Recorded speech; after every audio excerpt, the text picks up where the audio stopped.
Oh, And coming there it live goes. to us from Nevermind.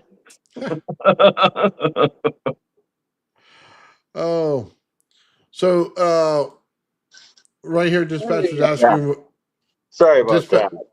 yeah, give me a second. Just loving Dispatch and was listening to what you guys are going over with the RAV. It's that yin yang is something else too. Hey, like just the perfect formation of it, and how with the water, right? That it doesn't boil the water normally, except for when it becomes the glass tube or container becomes the cathode, right? And then arcs to it, and then all of a sudden you get the boiling water, and that's a very crucial part in evolving the reactor and the reaction. And like you're saying, then within that bubble, we're going to get the plasma, and it'll be a matter of increasing the rotation within the water as well as triggering the sonoluminescence within that bubble. okay. Now, Real quick. Dispatch was asking what the RAV means. It's resonant arc vortex. Okay. The reason, by the way, that you're getting the reaction the way you do inside there is because of the environmental condition. You changed it by putting the bubble, right? You changed it by half water, half gas. You changed it so it's the same energy coming out. The energy didn't change. You changed the configuration. That's the difference in all of these tests. yep. All you're doing is compressing it. Once you compress it, it reacts completely different than it should, right? So if you didn't have any of that stuff there, it'd be a different reaction. Once you do add that condition, you change the reaction. So when we talk about the earth and stuff like that, why does it have gravity? Because we changed the condition. That's why it's not a linear effect. It's now a 360-degree sphere effect. It's a much different reaction. Big time. Now, interestingly, I'd make a hypothesis here, knowing what we now know about water, is that if you were to actually put a conductor at the bottom of the water inside the filled sphere, and you were to run the ionotic energy to it, and it were able to have an exchange without an arc, okay, initially. So the there is energy coming off of it. The reason there has to be a conductor down there is because the anode has to have something to go to. An anode up in the air doesn't necessarily just arc unless it's the voltage is just simply that high, which in this case it sort of is, but you get the point that I'm trying to make.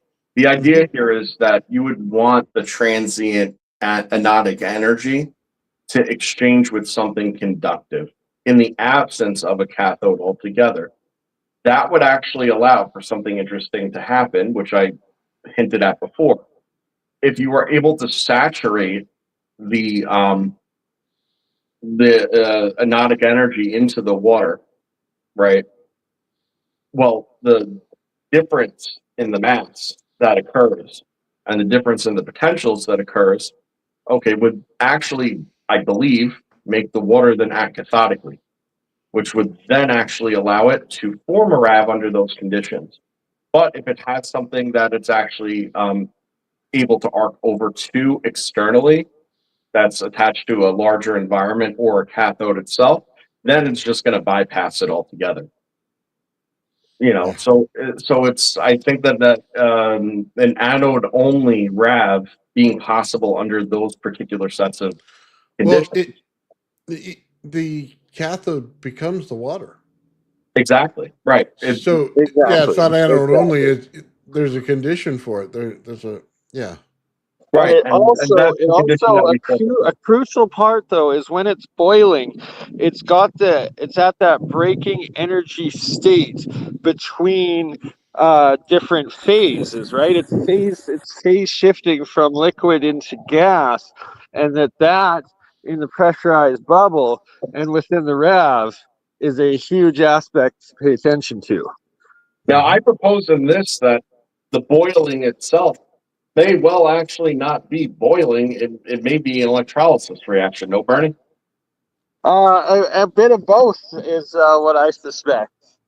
I mean, to be honest with you, the arc activity in that configuration does not Well, look because so the intense arc to induce potentially that. is heating it as well, but then the fact that it is a cathode would trigger the electrolysis and the hydrogen production. So it looks like it's doing both. Yeah, I mean, they could well be. I just, my curiosity is that water 212? Because, I mean, it could be, but I propose that it's probably not. Is my connection a little bit better? I'm up on the roof now trying to get signal here. Hey, good. Cool. Hear me.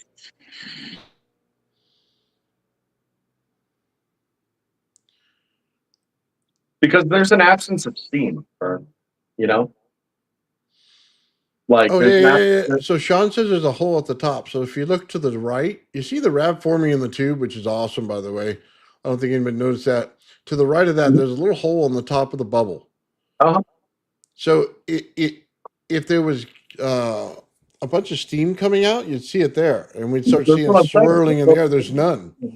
Yeah, there's no steam in this, and Yeah.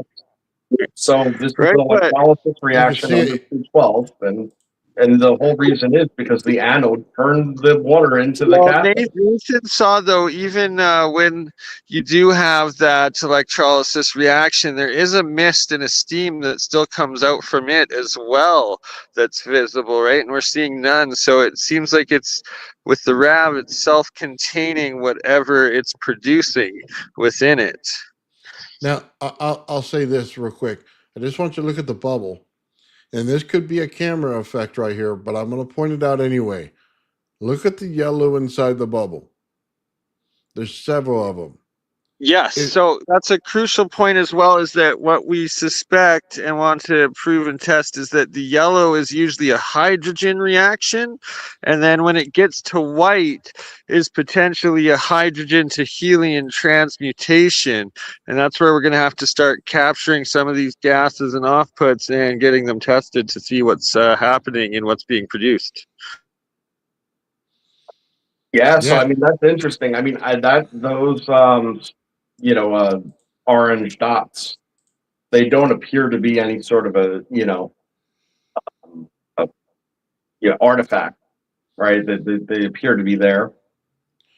Yeah, like I said, it could be a camera effect, but I wouldn't rule it out, and it'd be worth further investigation. I mean, refraction in a sphere is a weird thing. Whenever you're dealing with how light likes to bounce around that. So, I mean, Yeah, either way though, it's the color though, and that the color is consistent whichever way it's refracting and reflecting, and that it does get those occasional flashes to the white in between, so that we're seeing that it's not a lensing effect of separation of color, that's the actual plasma light color going through the reaction of it. I agree. And well, we did see that same type of effect, although different colors, riding the line in the last image that we showed prior to this, right? So we had that line that was forming the yin yang that was connected to the RAV at the top. And you could see the energy transfer occurring in that line and, having that energy bouncing around in there.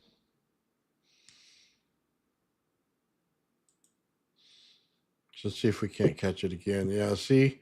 You see it right there under the water? You see it wants to form again? Or it did form, I should say, temporarily. I was going to say it's And there. shout out Sean Calderon for doing these amazing experiments for us. And it's like, when he sent me this one, he's like, here's another RAV fail. And I'm like, how is this a fail? Like, we learned 3 different new things you just demonstrated, Sean. He's like, hey, thanks for being so positive. I'm like, man, this is awesome work. Like, we're learning from every single one. There's literally no way to fail here. No. Well, listen, do not ignore in this, okay? The meniscus of the water. Okay, because if what Oh yeah, very Okay. crucial part, Joe. Absolutely, because then as it gets denser, more jelly-like, and different isotopes form within it in different charged states within that water.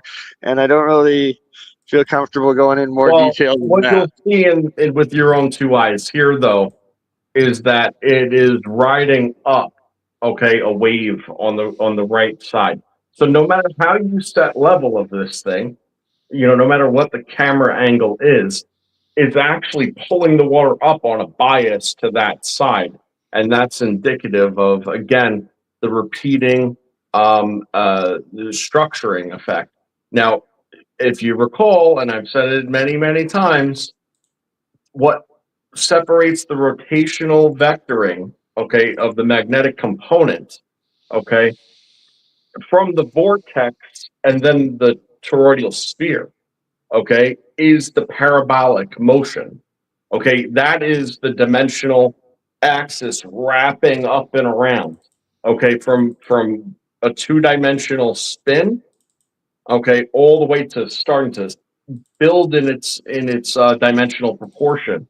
And that's what you'll see is that there's a bias pulling and wrapping that right around that right. And in that yin yang slash Vesica Pisces formation from the 2D into the 3D vector, right, of motion.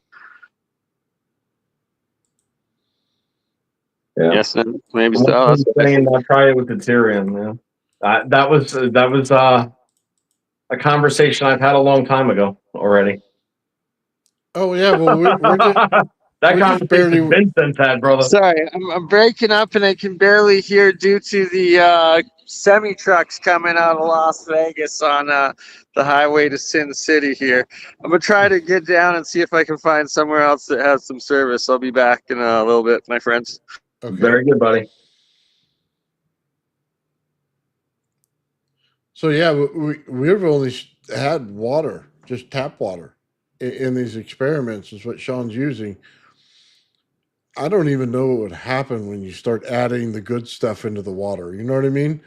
That would be a whole different reaction. I'm kind of glad that the water is working out the way it is, so that we can see the reaction and see which element we want to put with it. You know what I mean? And to see where the safety zones are, because you put the wrong one in there and pressurize it the wrong way, and we got the wrong reaction going on, and that's not something we want right away. Yeah, I mean the most likely effect is you probably wouldn't at these energy levels get the wrong kind of effect. If anything, you might get deuterium to tritium transmutation, which is what it is. Well, if we close the hole on the top and put the anode through there and just melt it through, right? Well, then there's a pressure that's going to go on inside there. You know what I mean? As the gas forms in there, as you break down any kind of liquid into the gaseous elements, you're going to get a ton of pressure. And then when you do, I think that's the condition in order to fill that bubble with the RAV. I think that's when we get it. Because you think about it, it's the energy transfer between it, and then it hits that. I think it's game over. It's going to form in there. I don't disagree. I think putting a magnet around it, though, would it make it so much faster, because we already know that with plasma you can take magnets and put them around it and compress it. So it also helps in the formation of the plasma inside of it. It adds to it. So as long as you do that, man, we may be able to get this thing really cranking here. It's just awesome how it lights up like that. Sorry, I'm just a fan of lighting effects as well and how things get colored out.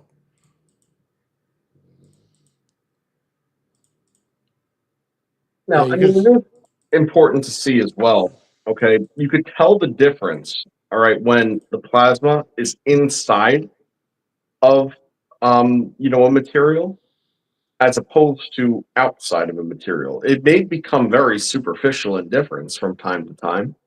Mm-hmm. But when you saw the other reaction before, if you were to do away with the tendrils, you still see the of the veil, I'll call it.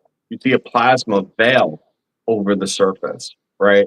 The plasma kind of covers it like a blanket, right? And then when it's inside, what you end up seeing, okay, is motion within the structure and not outside of the structure. That's going to be important as we release our next episode of Plasma Unleashed. Mm-hmm. The reason I'm saying that, because what you're going to actually see, and give you a little sneak preview, right, without showing it to you, because I want you to see it on the video. is that when putting the anode to a piece of quartz, not the video that we've shared already, okay, it will actually ride out the surface. But now, as that charge density gathers inside that piece of quartz, what you'll start to see is the internal structures then lighting up. And it's not lit up because of the bale or sheathing on the outside, but rather the fact that there's plasma penetration on the inside. And you could see the difference right here when you look at this. You could tell that that plasma is inside the sphere, that it's not just, entrenching it outward, nor is it filling the entire sphere up.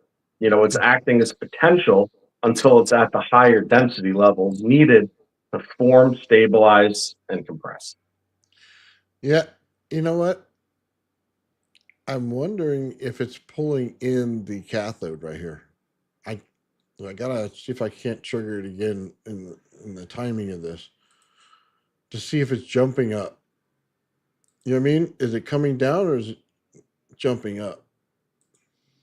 Yep, that tends to be the question. I would tend to say here that that might be jumping up because the potential is saturated with the ionotic energy in the sphere and the water. So it's going to be pulling at the cathode. I only say that because when you do cold energy, it works in reverse. Mhm. So usually this thing would be sparking down. You know what I mean? And instead it's pulling up. It's pulling the cathode into the situation. It's just interesting to know. Mhm. Well, what does this also tell you about what they want to call quantum tunneling? What does that tell you about it? It's an insulator. The insulator hasn't reached its critical point where it becomes non-insulative. So how is the cathodic energy then transferring inside the sphere?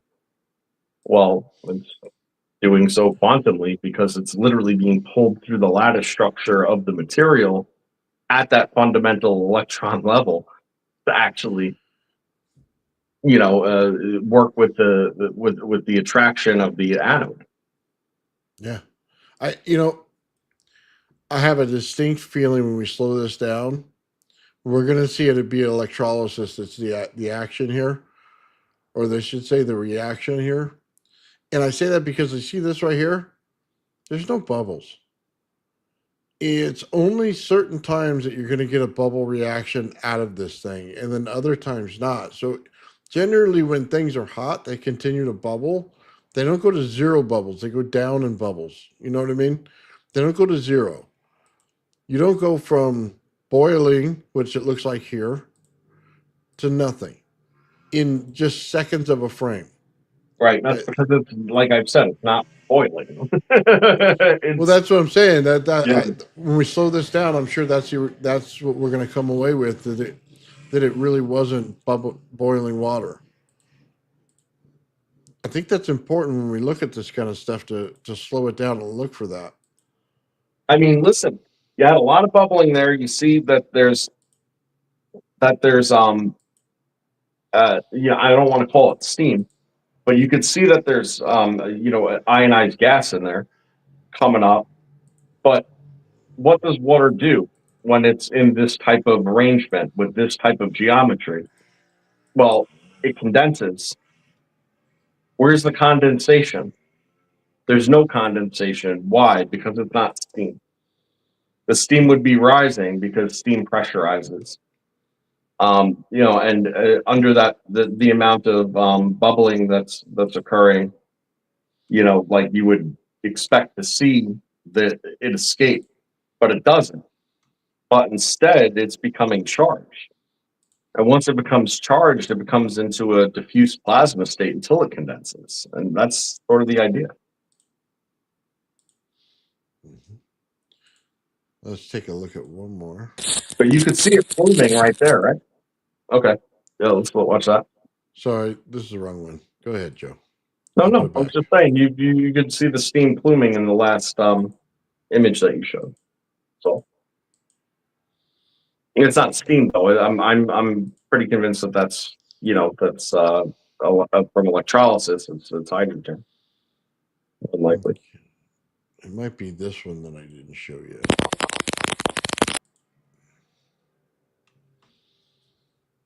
That's just cool. I don't care who you are. That's just Listen. cool. Look right. I mean, that's a nice little death toy you got there. So I have this ball in my garage. It's about this big, and it's all glass. I want to do this to that in the background of like every video. Just have that thing light up, man. It would be completely awesome. Is it better now that my phone is plugged in, or is it my connection? You're good right Yeah, now. you were good before too, to be honest. Oh, okay. It's choppy for me. Okay, that's good. It's good if it's good. All right. Yeah, that right there is just awesome. It's just Yeah. so beautiful. It's mesmerizing. Yeah, I mean, just looking through a water-filled glass sphere in the first place is interesting in itself. You know, you throw some lightning bolts on top of it, and it never hurt. Right? And look at the change there. It goes pink.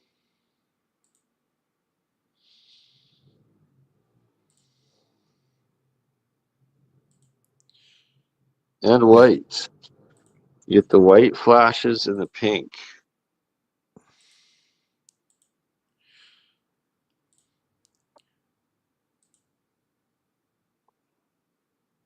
Yeah, it's pretty neat.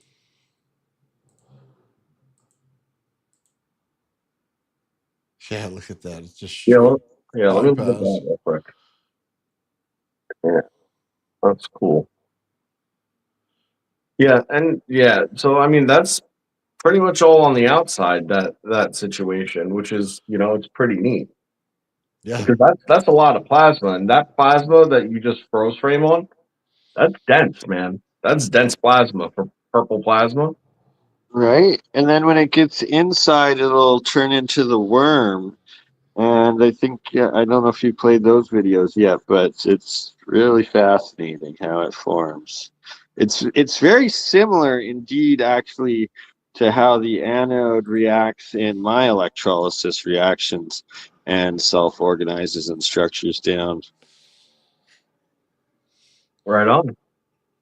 Yeah, look at those little bright lights in there now. That's so cool. You see all the little dots just like shining. Oh, look at that. That's cool.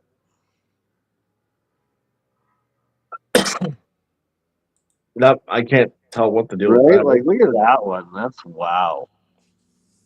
Yeah. That's a wow photo. I mean, it looks great. There's no lie, but I mean, you know, for total honesty here, you know, I mean, this is what you would expect from this. Like, if you were to ask It's the any beauty. any old person that knows a thing or two about plasma physics, and you told them this was it, this is what they would tell you would happen. You know, but it looks great. Oh yeah, and it looks very similar in many ways, not just to lightning, but to the aurora borealis, right? When Oh, it yeah. flashes off, like those sort of streams. Absolutely does. Well, those are magnetic moments kicking off in it.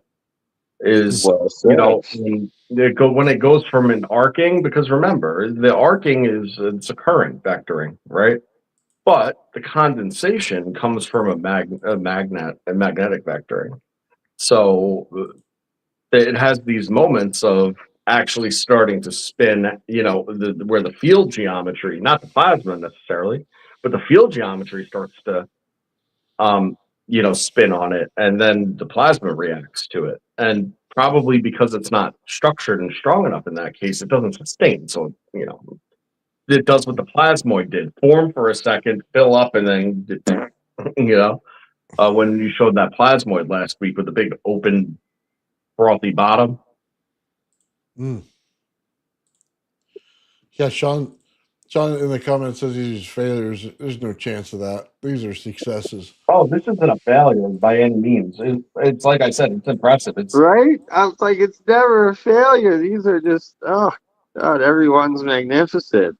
But fail to trigger RAV is what he means by that. The fail to trigger the RAV reaction. But there's still so much more to be learned from each experiment.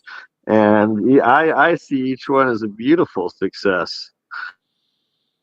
I think that if again, if you want RAV to form, just change the relationship with what the anode is going to, and or make the cathode more accessible, because there has to be something to saturate that internal water that is less resistant than just simply connecting with the cathode directly. As long as you could do away with that direct connection with the cathode, that's the whole basis of the RAV in the first place, right? It's a regulated feed between the two. So in that case, you have air, which means that you have different mediums and different resistances, right? And less mass. Yeah, so I So put this picture back up for you guys. See, Yeah, you this see one's it. just so amazing because it literally has the dark black counter space, counter light yang to the white yin on it, right? And it's like that. And from the right perception, you can see that it's also Vex Pisces just showing one half of it, and it's the flow dynamics of counter vortex, right? It's you see the beautiful. other side of it is there too, right? It's totally inverse on the other side.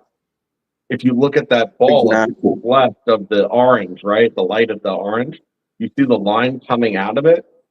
Well, it comes straight down out of it and starts to curve right. If you Yeah, follow it, it starts good to eye. curve, left. So it's just doing the opposite in the opposite direction at a 45-degree angle. Yeah. Exactly. Let's take a look at this. Ooh. Yeah, remember we were talking about saturation? Right, but look at the clouds, right? The formation outside of it coming off and the vortex shapes that they're in is also very important in how they form into layers of charge separations as you go through the next several images. Yeah, and as you go through these next several images, mind you the spot where you saw that dead zone, and then keep an eye on it, because what you're going to see is that the energy keeps out of that spot. Look at this picture. See the same spot? Yeah, exactly. It's always dark in every single one. Exactly. Mm-hmm. So check it out. There's dark spots on this, so it looks kind of like the sun, right? You get flares, you get the dark Yes. spots. It's what happens when you have a RAV that encapsulates the whole entire damn thing. This is awesome. And then there's the RAV Moon wormhole, but that's a story for another day. Ooh, look at this. Dude, that looks like a plasma discharge right there. Right? That looks like a Exactly. coronal And a disk, yeah, like solar a flare, coronal. too. And a Exactly, coronal solar disk. flare. Absolutely. You That can is the see the snap. convection in it. It's all. And look at the discharge coming out 45 degrees from it as a triangle. All right. And for those that watch us all the time, you would know that the only thing that would separate what we're looking at that top left from a solar flare, okay, is shear. That's the only difference, right? So if it continued to rotate, it would pinch and shear, and then it would be Yes. free and on its way. Yeah, dude, I gotta say this, man. I just love the way this thing works. So you can see every aspect of everything that goes on in this thing. We're not enclosing it where you can't see it. We're not pulling it apart with a vacuum where it doesn't have the correct reaction. It's in the open air. You can see everything about it. It makes it completely Absolutely. special. 100%, Nathan, and it's such a crucial part, and it's such a crucial part to my own electrolysis formations where I'm making these different metamaterials, and they're all like, "Oh, how? It's impossible! It's got to be in the vacuum in these pressurized conditions, and this and that." It's like, no, it self-structures and organizes, and it's from the shell of the plasma sheath where it interacts with the boundary layer that you're getting that structure and that solidification of the electrochemical reactions. Yeah, right. Yeah, I'm on board. I agree. That's exactly how it goes. And all this stuff, okay, now keep in mind this. So let's just change context for a second. They talk about the formation of different matter, different minerals, and so on, right? And when they talk about mineral deposits, and they're like, this crystal, it took a million years to form. Did it? Well, they formed the same. Right? They formed the same crystals in a more perfect structure. In moments, in or a in days, or laboratory, right? weeks. In a laboratory in a fraction of the amount of time, but by orders of magnitude.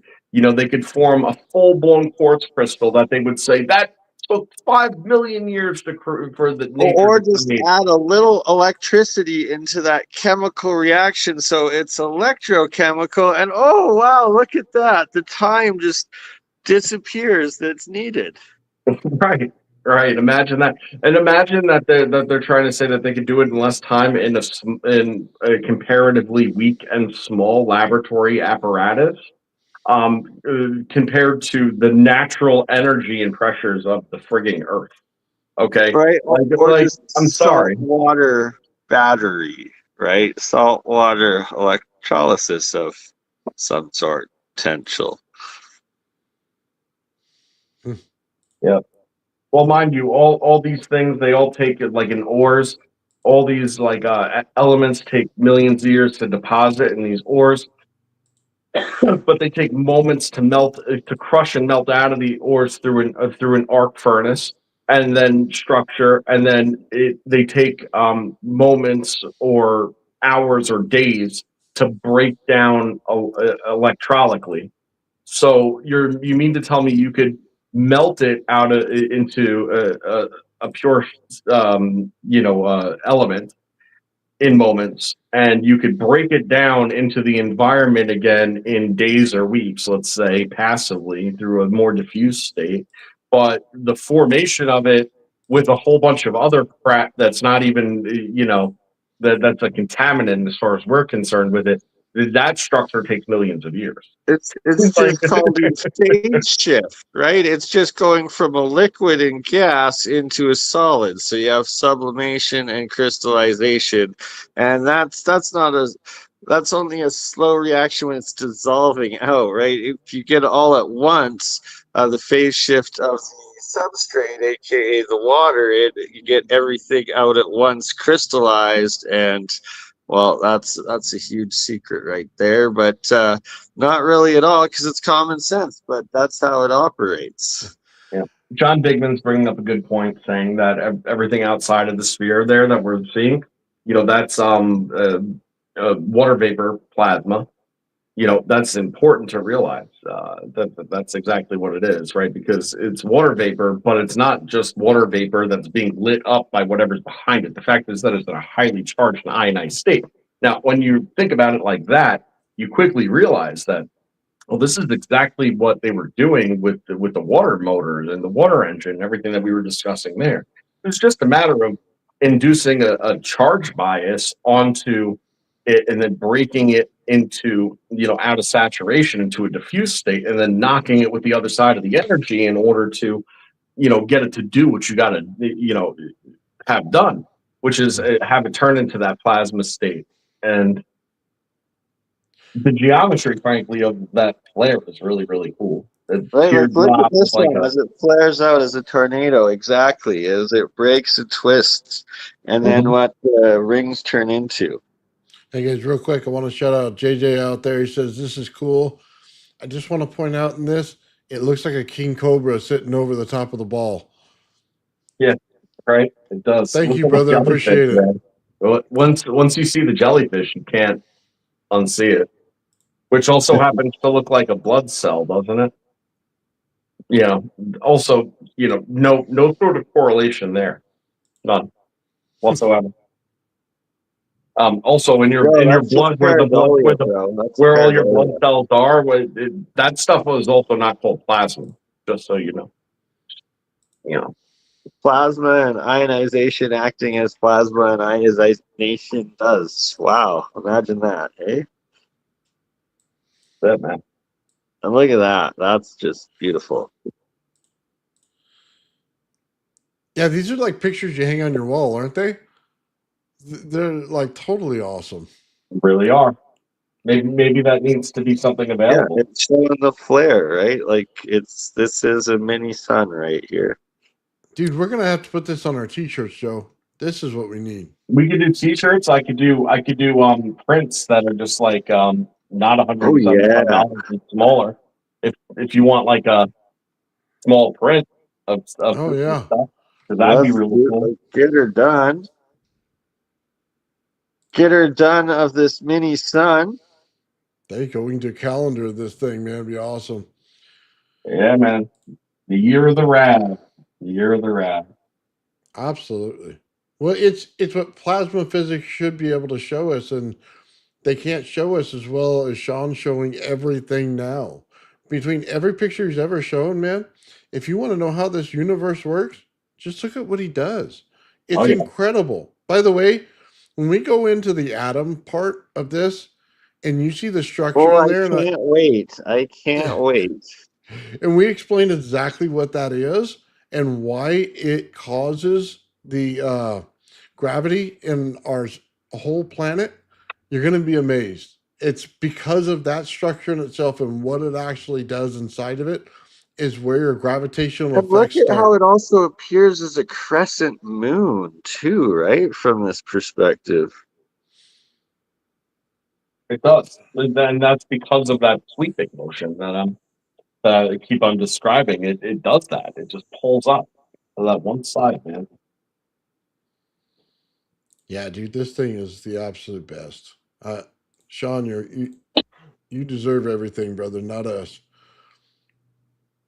So, Well, none of this would be possible right now for without Sean. And God bless you, Sean. And we hope that your health continues to heal and you're able to continue to do this. And look at that. That's Inception mushroom Woo! jellyfish. Once you see it, you can't unsee it. Jelly, jelly, jelly. That's cool. But again, it's forming that sheath and that the RAV formation, layering and the separation between the different layers, and just the natural. It's wild. Like this imaging is amazing. It is, but what this shows is actually something the same, okay, but also unique. And I want you to realize what it is that we're looking at right now. Okay. Because you have, okay, the electrolysis and or steam or whatever's going on exactly, right?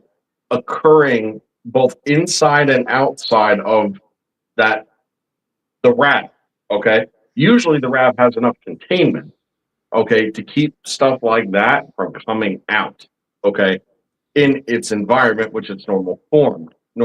But in this configuration, it doesn't So this is the because of the phase glass. shift configuration, right? Where it's So, building out in the different phases of matter around it from densest to lightest. well, what I'm saying is that what you're seeing on the left of your screen right now is dynamically the same thing as what the lens flare is, except because it Oh has yeah. a density that it's able to also charge and accumulate from. That's not a gas medium exclusively. Oh, Now exactly. you're able The to light is visually acting see like it, matter, just like the right? smoke, just like gas. It's all the now same. we're getting it. Now Because we're the getting it. vapor, right? Because the vapor is a higher density, you're able to more tangible. It's more tangible than it is when it's just a lens flare. But that's exactly what you see in the magnetosphere of the Earth, and that's what the lens flare blah, blah, lens flare. And of the moon? The flare arcade is, okay, in what we've been showing all along in the standard configurations, but then you have it this way, and now you're just seeing the same thing again, but now it's repeated in a way that, what are you going to tell me? It's a lens flare now? Yeah. Okay, guys, real quick. I want to answer this question. Okay. He says, I have a problem with this. How can you have resonant plasmoids is instead of charged structured water, plasma usually lasts only microseconds without electricity? That is correct. But what we're trying to get at here is something that you're not understanding.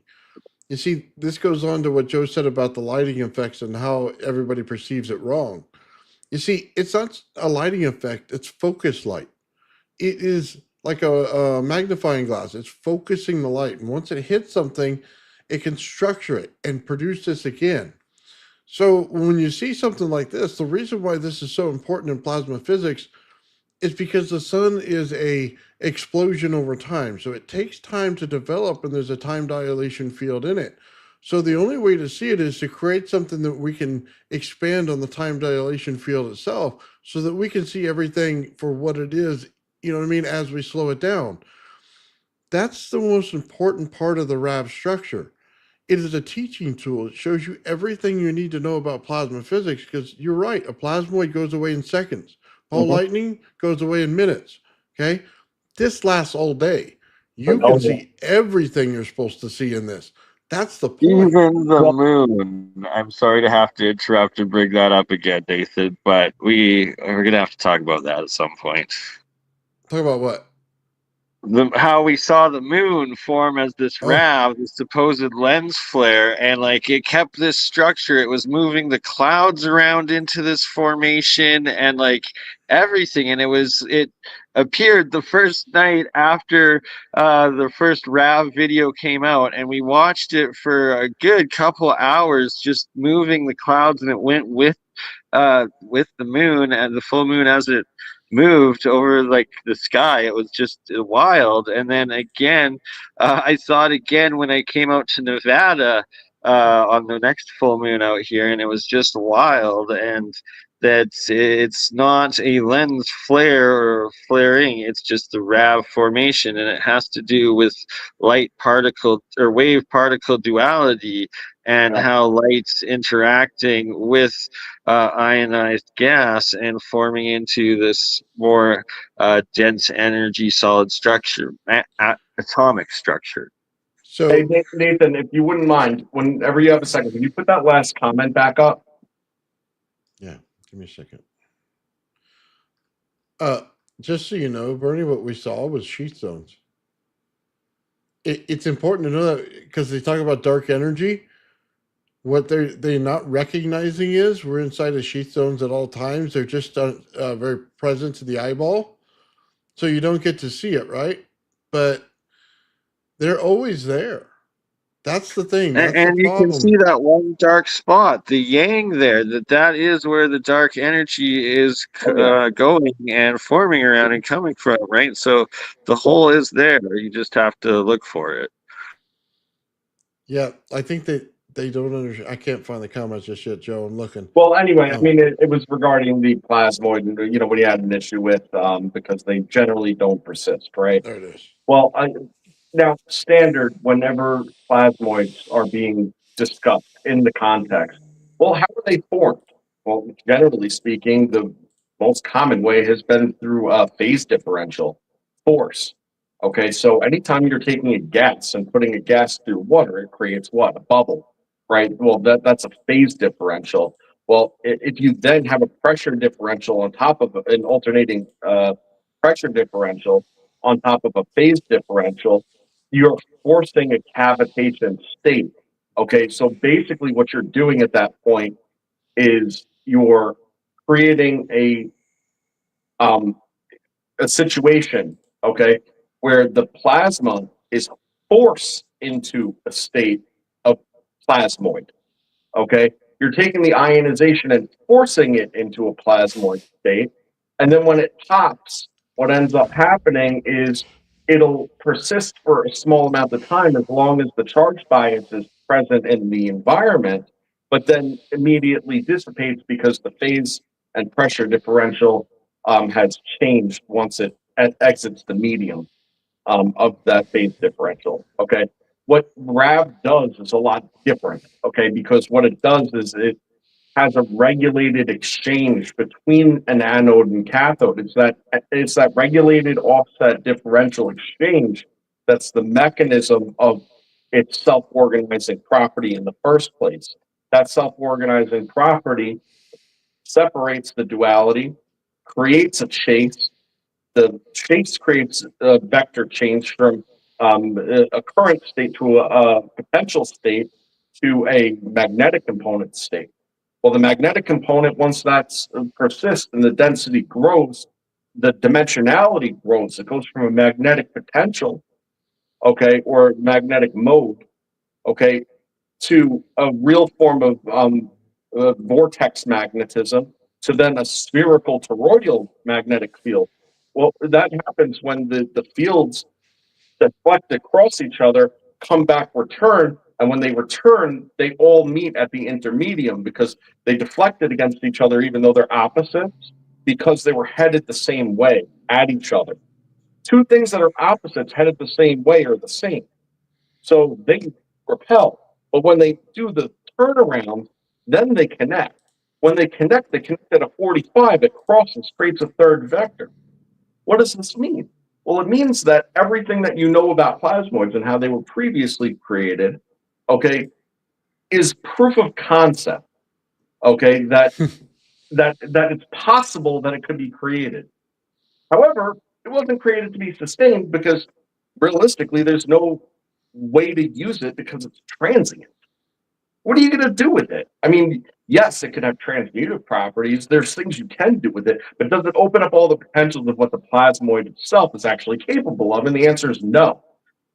It's only by not forcing it into the conditions, but rather creating the conditions in which it self forms, okay, that it can then be sustained.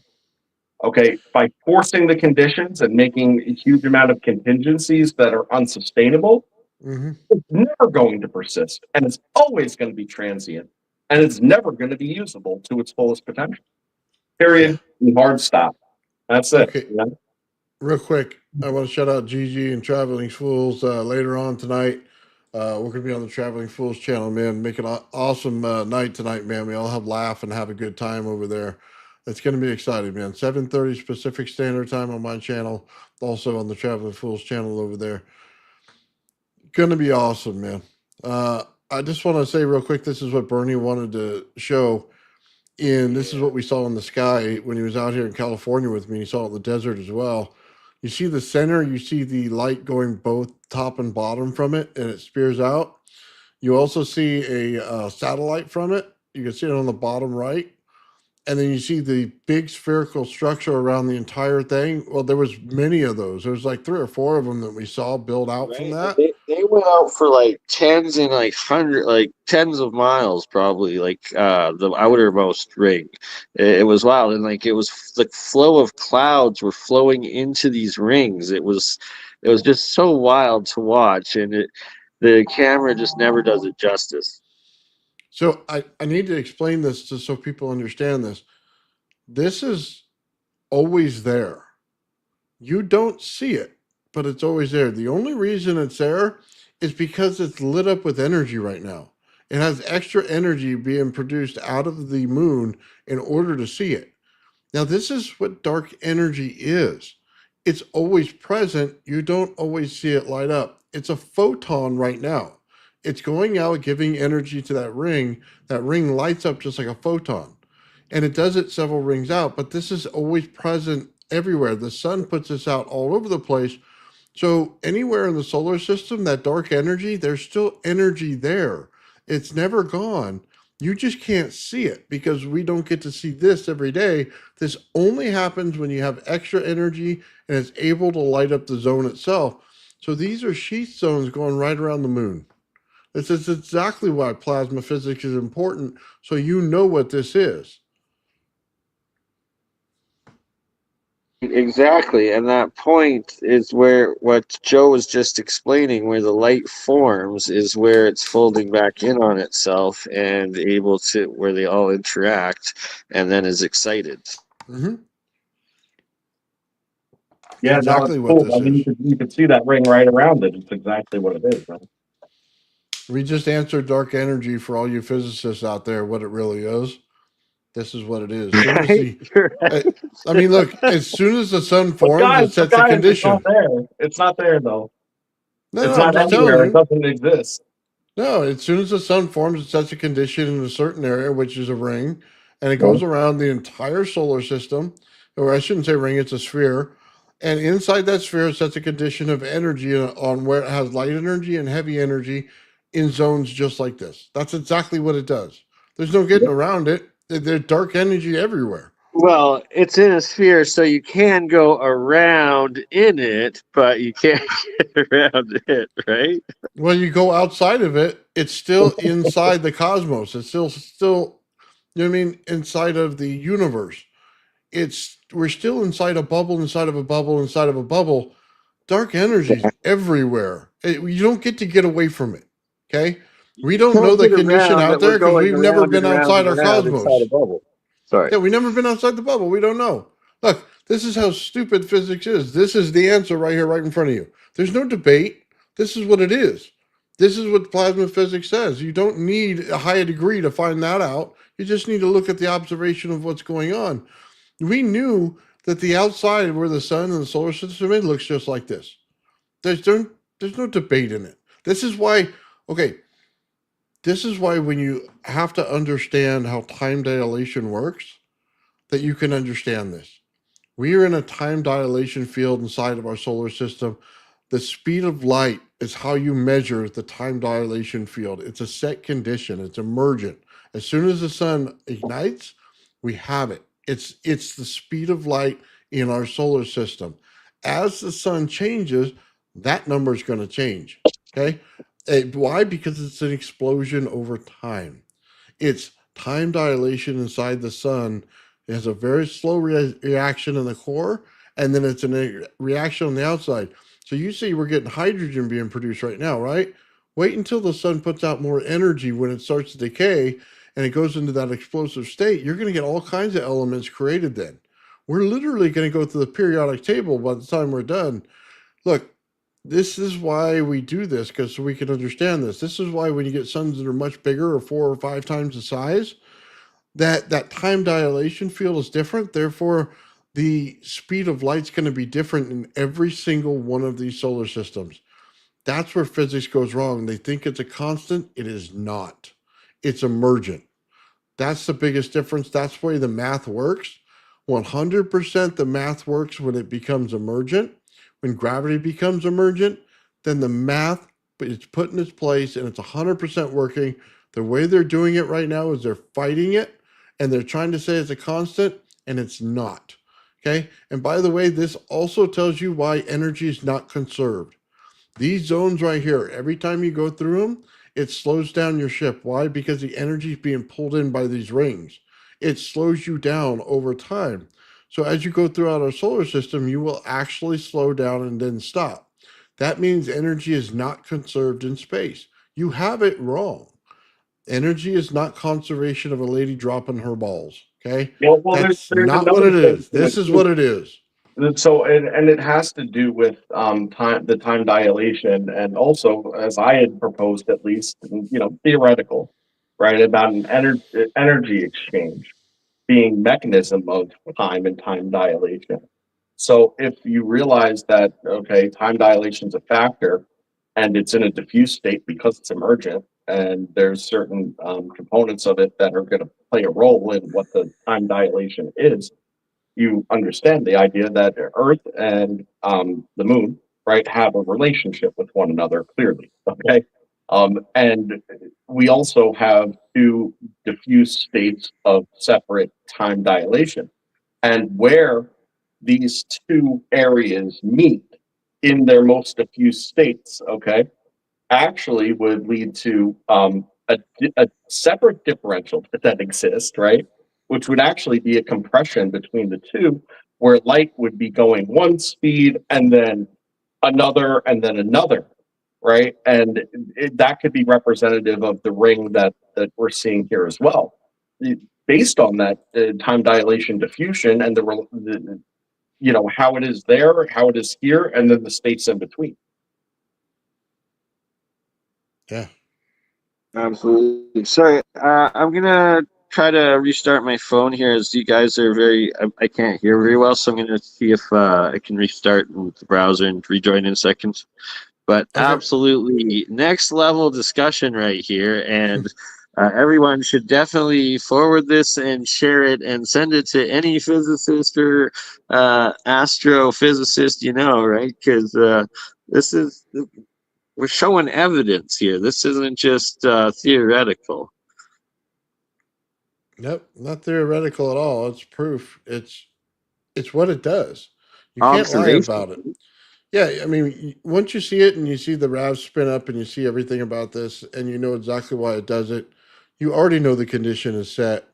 If you're not taking the environmental condition into what we're doing here, then it's not going to end well for you. Okay, you have to see it as it tells you, not what you think it is. Take your preconceived notion and put it aside, and then just take in the evidence and see what it's trying to tell you. That's all we're doing here. We're not sitting here with a bunch of rules and going down and checking them off. That would be the stupid way to do it. We're doing it the right way. What is going on? What do we see? Are we seeing it being emergent? Yes, we are. Are we seeing it take on the right properties? Yes, we are. Are we seeing the plasma build out into structure? Yes. That's kind of the thing that's going on here, man. So when you see stuff like this, you can instantly understand, hey, that's just a higher state of energy, and this is how photons work. They're not, oh man, it's not, hey, it's a particle, it's a wave, it's a photon. No, they're separate entities. The photon is an excited state of energy right here. You can see it in the ring. Okay, that's your photon. Okay, the wave it got to it is the energy that goes from the moon itself over to that area right there. Okay, so it breaks down, right? And the particle is the sun, or is the moon in this case. It is the entity in which it came from, it emitted from. That's how you work this out. They're not all one thing. It's one event that takes place over time, is what it is. But it's not one thing. I think people get mixed up in that a lot. So, John Bigman said, well, what do I propose happens when light slows down and speeds up? Well, I'm just thinking about this logically, right? So, if light is non-manifest in its transient state, aka it's in a waveform, right? Okay, so it's not bright, it's not shining, it's not visible, it's just transient. It only is manifest, okay, in a collapsed state. Well, what would happen when it speeds up, it slows down? Well, it would enter into a collapsed state, making it into a state of uh, higher compression, right? Because it would have a differential in its speed or time or how it's experiencing time, however you want to look at it. But then it would also go into a diffusion of everything in that particular same resonance zone. So what you end up with would be a luminous event until it passes through it and then enters into a new state of transience. So it's basically like scalar. When you have something that's scalar, okay, and then you bring it into a relationship with another waveform, okay, it would collapse, and then it becomes what it is again, and that's sort of how that tends to work, and it would be the same because it enters into a scalar state when it's in that wave function. Yeah, because So it's 360 degrees. exactly. Yeah, it builds out a little bit different. People should really understand what scalar is and how it works. Mhm. Or at least I should say the version that people put out when they say it, it's actually technically named something different. But when they talk about it with Tesla coils, that's what they reference. So you have to, basically say it that way. So anyway, I just want to show you this is Sean's got another video here. Let's see.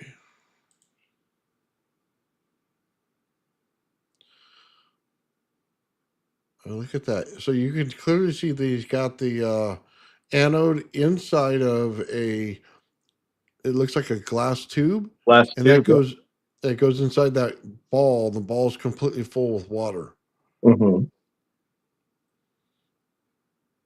Man, and then we're getting the bubbles from that. Oh yeah.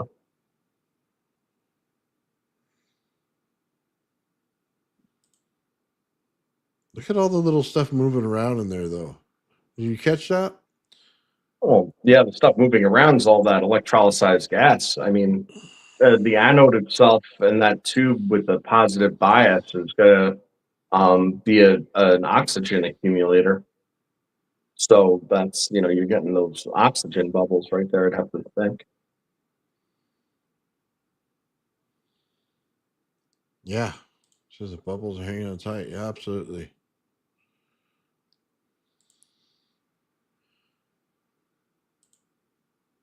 So let's do this because we see the water almost clear there, right? You see the little dots in it? As we go through here, we just see them increase and decrease. They look Yeah. like little tiny bubbles. I don't know if you can see that. I mean, I see them. Just interesting. This is something that would have to be really to talk about the bubbles. You'd have to go frame by frame on it, like I do with most everything Sean puts out for us. Yeah, see, so let's compare this to the other one then, Joe. The other one, all the bubbles wanted to go up, right? And the half water, half gas, right? This one's full of water. We're getting the energy on the outside, but now because the glass rod's placed down the center, we're getting bubbling on the rod itself. Yes. Well, like I said, there's a positive charge bias that would be occurring there. So a positive charge bias, there's going to be electrolysis in this reaction regardless. Anytime you're going to create electrolysis, you're breaking down water, and water is made of two components. We say that, oh, well, it's if it's cathode, it's hydrogen. That's because the cathode acts as a hydrogen accumulator. But in this case, when it's the anode and it's glass tube that has a positive charge differential, it would stand to reason at least that the bubbles that are accumulating on the glass tube are doing so because that's what the oxygen is attracted to. So the oxygen would be attracted to the anode, and that would make total sense. Now, if it was the bare anode and not in a glass tube, what you would see is probably different because it would more likely than not go into a total ionized state at that point. But because there's an insulator in between the two, there's enough at least attractive force to get the oxygen to stick to it without fully ionizing, at least initially. Gotcha. That's what I think at least.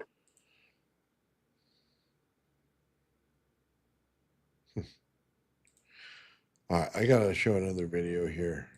And Sean sent me this a while back. Now we talk about lighting effects and stuff, right? Look at the wall behind this as this thing goes off.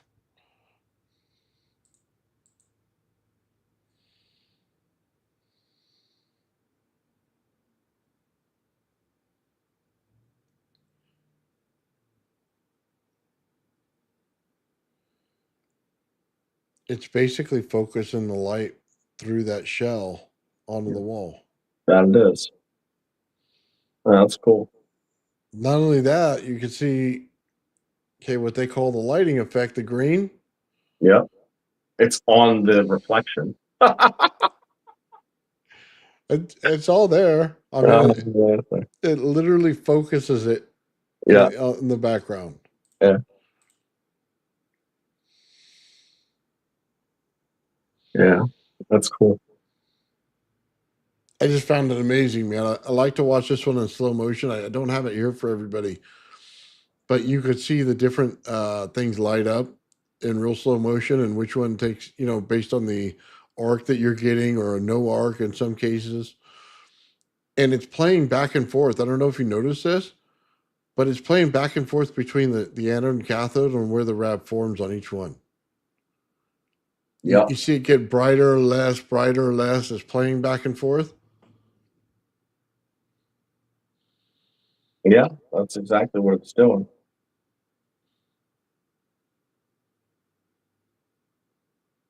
Just think of this. Put a coil in between those 2 points. That's where you pull the energy out. When you get it to bounce and continuously build that RAV on each side, but then the exchange of energy between them, it gives you the energy that you could pull out as you want to. It's like skimming the top off of milk. You know what I mean? You're just continuously taking it, and then it'll keep doing this as it explodes. You know what I mean? And then it pulls back in. It creates a vacuum to pull it back in, and then boom, back and forth, back and forth.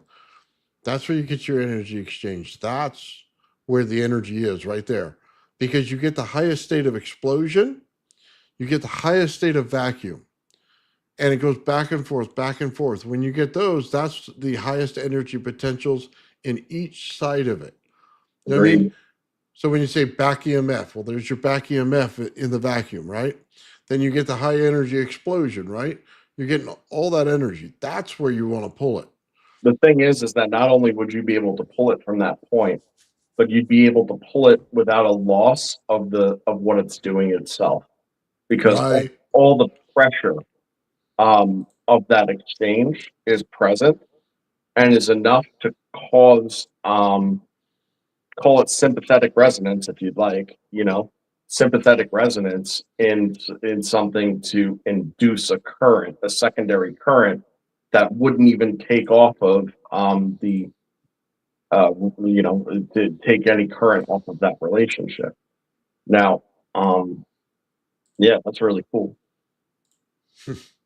Now, there was something before related. It's not related to this video, okay, but it's related to the last video a little bit.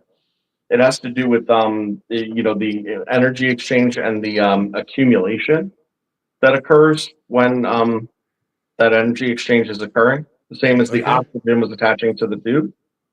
Nathan, do you have that video I sent you of the crystal, the one that was very, very slow, where with the sparks? Do you remember the one I'm telling you? Yeah, give me a second. Okay. I gotta find where it is. Yeah, I have and you can't you want find the it. slow motion or the first one you sent me? I don't know. Put it up and we'll see if it's it. If not, I'll just say no. Okay, give me a second. It was one of the hyper slow motion ones that I sent you. I think. Oh, It was, that was the last one. Okay, well we can No, I start think it with was the first one. First one. Yeah. all right. This is the Nope, not that one. Yeah, let's save this one for the for episode 3. okay. Well, Yeah. I'm trying to get the right one for No, you, Joe. I know. Give me a second. Yep. I'm just gonna go to the last one you sent me. Okay. All right, go I ahead. think that's what it is.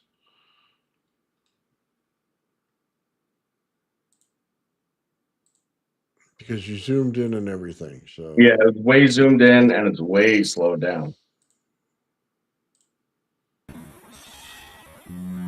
Nope, not that one either. All right, I'm gonna take a second, hop off, and send it to you, and I'll be right back. okay. All right. Oh man, finding the right one, man. Huh. What's going on, man? Oh, this is awesome, guys. I love evaluating this stuff and see what goes on inside of it. It's always a little bit different between everything you do, but it shows you so much. So,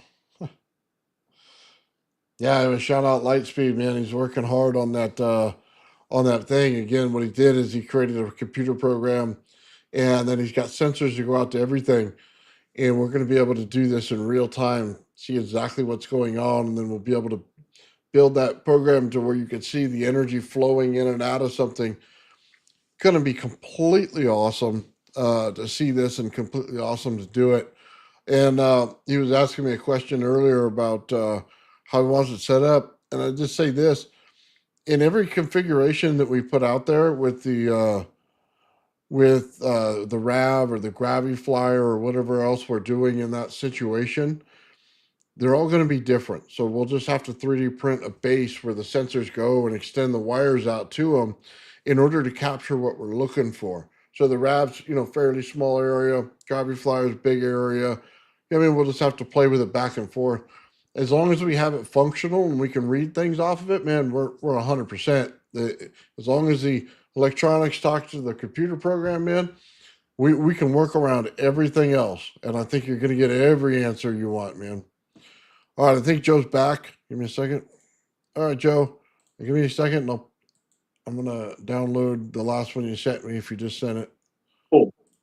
So we always talk about this energy exchange that's occurring, and it's just been like this subjective thing. Now the oxygen, what I propose would be oxygen on that anode tube, okay, is just an example of this video that I'm going to show you. And what this video is there was steam, okay, that was when one of my crystals blew up, okay, there was a little tiny bit of steam produced, okay, and the steam immediately cathodically ionized, okay, and what it did was it turned into plasma within the steam. And I want you to look at the video that's in super slow motion, and you'll see exactly what all that ionized cathodic steam did. All right, now go ahead and roll it. Okay, I'm sorry, I was reading something. Yep, no worries.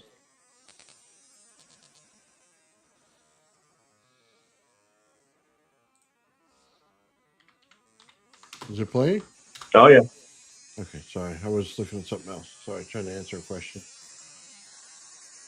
Oh yeah, look at that. Now you see the sparks flying. Where are they all flying to? They're flying directly into the middle of the RAV. Okay, that is what happens when the cathodic energy in higher density gets released. Okay, and it's literally sucked into this energy exchange at a much higher rate. Okay, because it becomes free like that and available. Okay, and you could see they look like sparks, right? You could see the sparks literally flying at a hugely accelerated rate directly into it.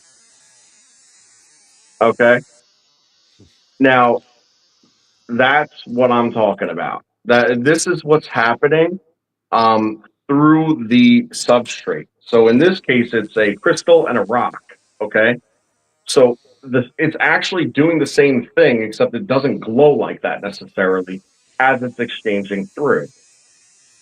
But you got to see it with your own two eyes. It's literally sucking it in. Well, from every single direction.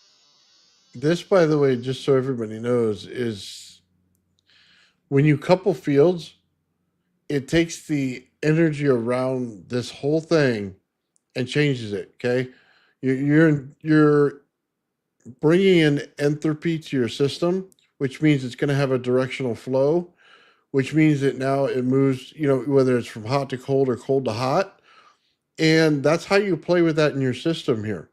You're able to see it in this video. You know what's happening when you can basically turn off the power and the thing still runs for a while. You played with the environment. You know that you coupled it and it was a strong coupling. This is what we're talking about, guys. This is something that I'll be going into when we get to Tesla Tech and show you how coupling works. It's an amazing way to understand something. Now, Aaron also said that it's changing the environment via eddy currents, and he's dead on. And if you roll this thing from the top, okay, and you look at the charged steam cloud, okay, what you're going to notice is that it barrel rolls right along the magnetic field, okay? You're going to notice it condense and barrel roll. Okay. You see it on the left, especially, and then it literally sucks it up. And all that right there is all highly charged vapor. Okay, I'm gonna give a shameless plug real quick, Joe. Mm-hmm. I'm just gonna remove this for a second. This right here is exactly what Joe is using in his experiment. I sent him one of these Tesla coils, Mm-hmm. and he modified how it comes out from the energy in the center here, which has absolutely no connection to the rest of the coil. It just has a rod sitting in the center. And then he uses the number 2 winding. So you get an anode cathode situation going on. But it's in the Tesla coils that I sell in my shop on the Esty. It's the link is in the description. Um, and that's exactly what Joe's using to pull this off.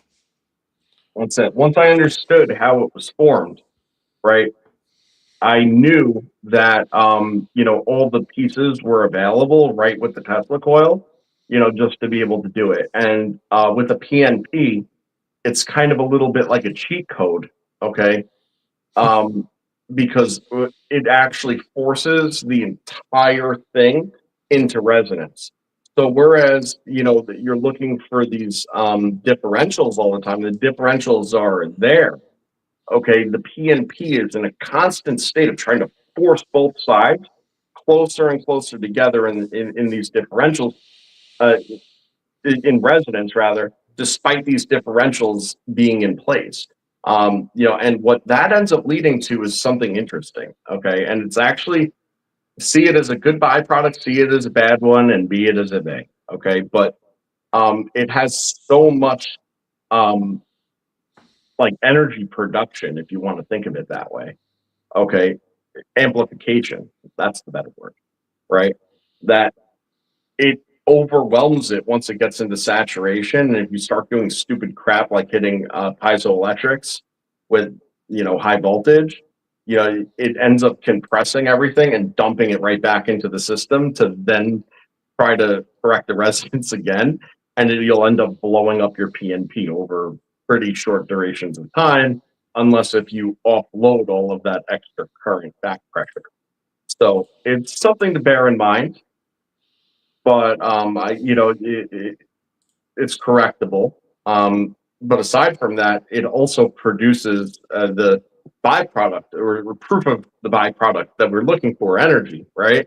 All this energy amplification, it's actually producing it and the reaction, but then also capturing it and then trying to recycle it through itself. And over time, it's like, boom, and that's it. Then it's done.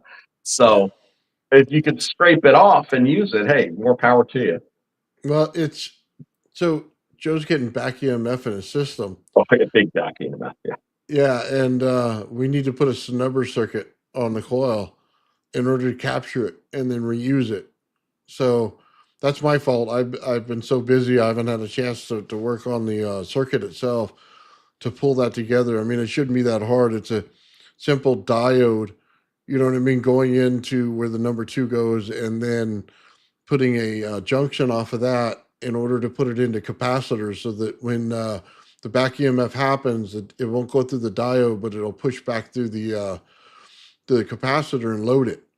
And then we can just put that right back into the circuit itself, and it'll shoot it back out. And it'll actually make the circuit work more efficiently, because where it doesn't have capacitance now, it will have capacitance.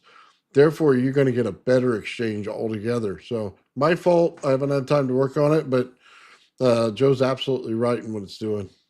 Now, what I want to draw the correlation here between what I'm showing and what Sean's showing, because it's significant. Okay.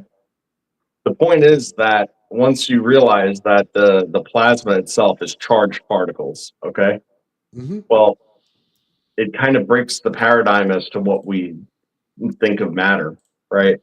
Now, in a liquid substrate, when you have a structured ball of rotational plasma, okay, it's not made of water, okay, but yet it's moving through the molecular structure of the water. And that makes sense because, I mean, water is a liquid crystal, okay, it is. It's just not always structured that way, but it has a liquid crystal potential, and it's literally moving this energy right through the molecular structure of the water. In this case, okay, and maybe not in this particular frame, okay, but to a degree, okay, it's actually moving the plasma through a solid crystal lattice structure. So you got to get your head around that because it becomes a little like, you know, dissonant when you start to realize that you're moving particles through a solid material. And it's the only reason it's breaking it apart in this case is because of resonance, right? This is not in resonance with it. Now, if it was Yeah. in resonance, it wouldn't have broken it apart. As a matter of fact, it would cool down the entire experiment. Absolutely, big That time. as soon as you find resonance in something, the amount of heat in something goes away. Just understand that that's the way resonance works. It removes impedance. So if you remove the impedance is what heats things up.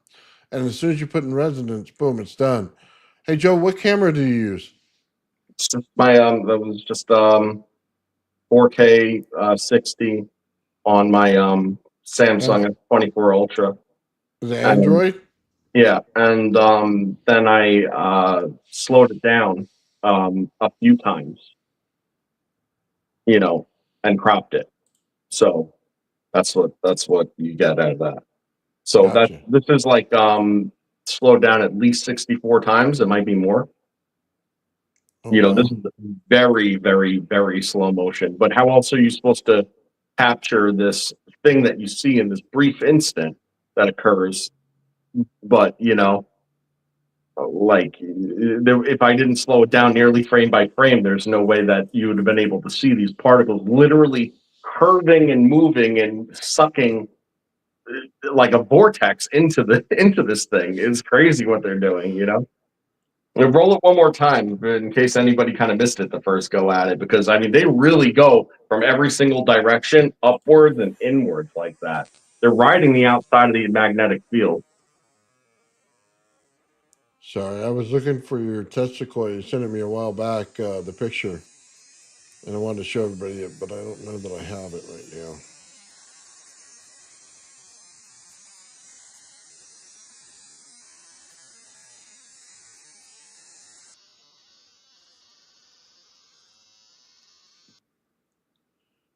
What is that? Let me put this on the front page. Okay. Sorry, Joe. Let me put it one more time.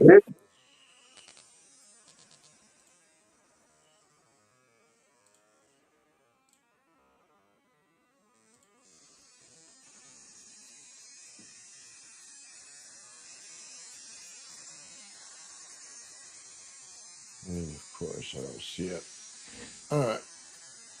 Give me just a minute, Joe. I'm going to look for this.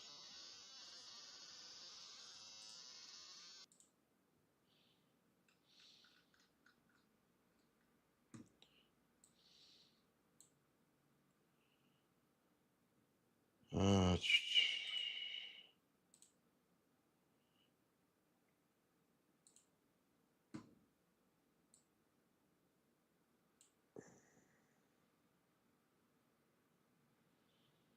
no, go ahead, Joe. What's that? Go ahead and explain whatever you need to explain. I'm looking for something Oh, right now. oh, I'm Sorry. sorry.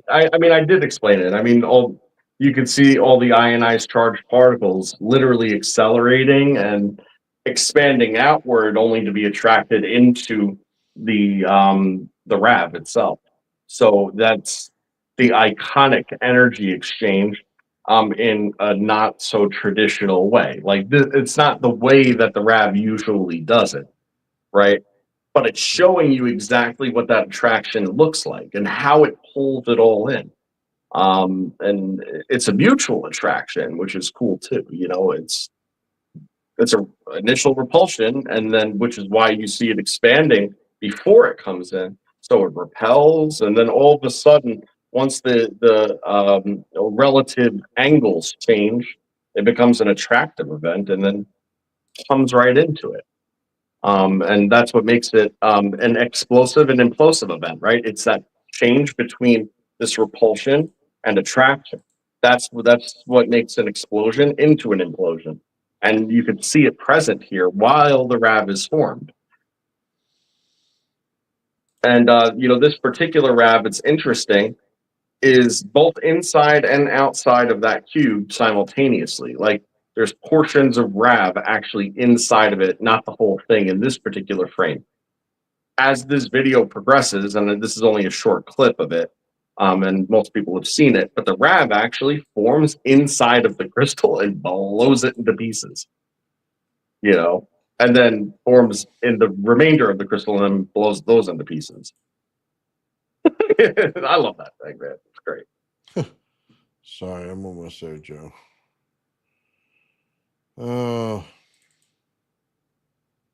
Yeah, and no, it's not a cheap high-speed camera. It's not a high-speed camera at all.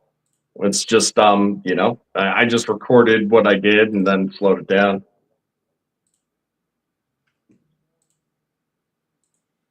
I did record it at a pretty high frame rate, though, at a pretty good resolution. So, you could make out what happened. If I didn't do that, then we wouldn't have gotten anything off of this. But that's actually how I analyze Sean's work. It's how I analyze things Nathan sends me. And my own is I take everything and I look at it as close to frame by frame as possible. Frontwards and backwards, over and over and over again. And then I change levels and I change, that way, because when you start to change levels, high, mid, and shadowing, and you start to change all those gamma dynamics, and then you change saturation levels of color and so on.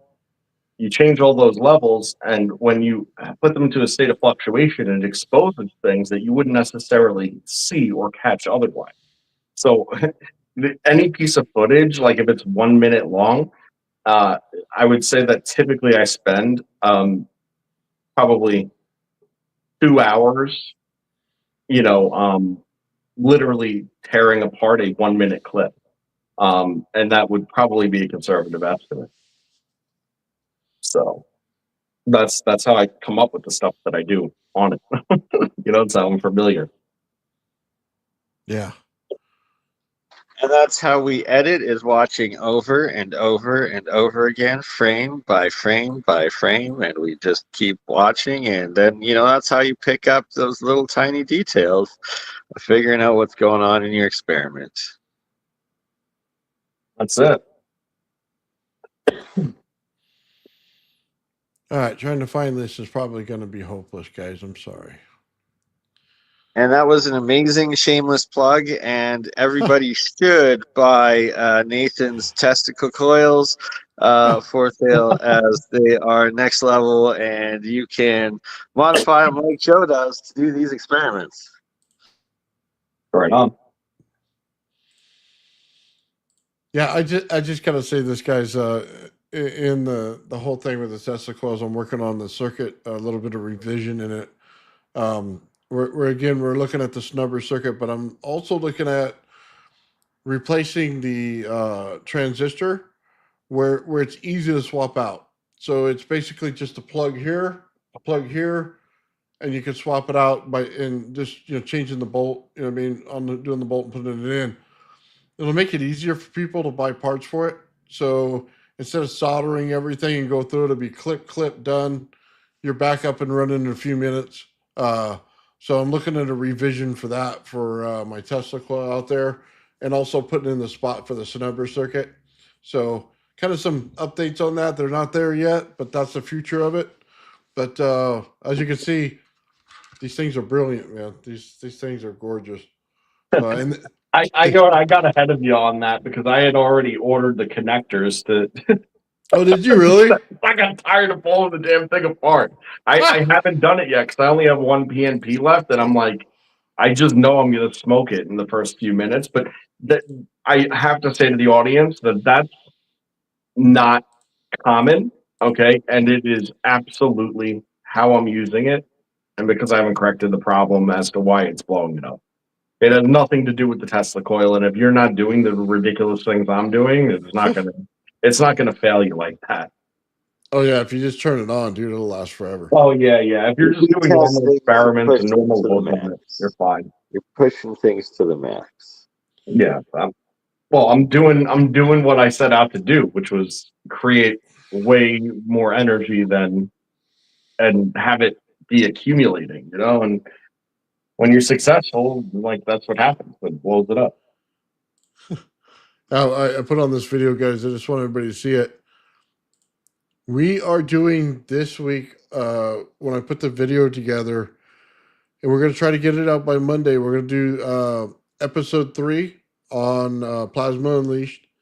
And it's all about putting the RAV in a different formation. So putting it in crystal, like Joe does, putting it in the crystal like Sean does.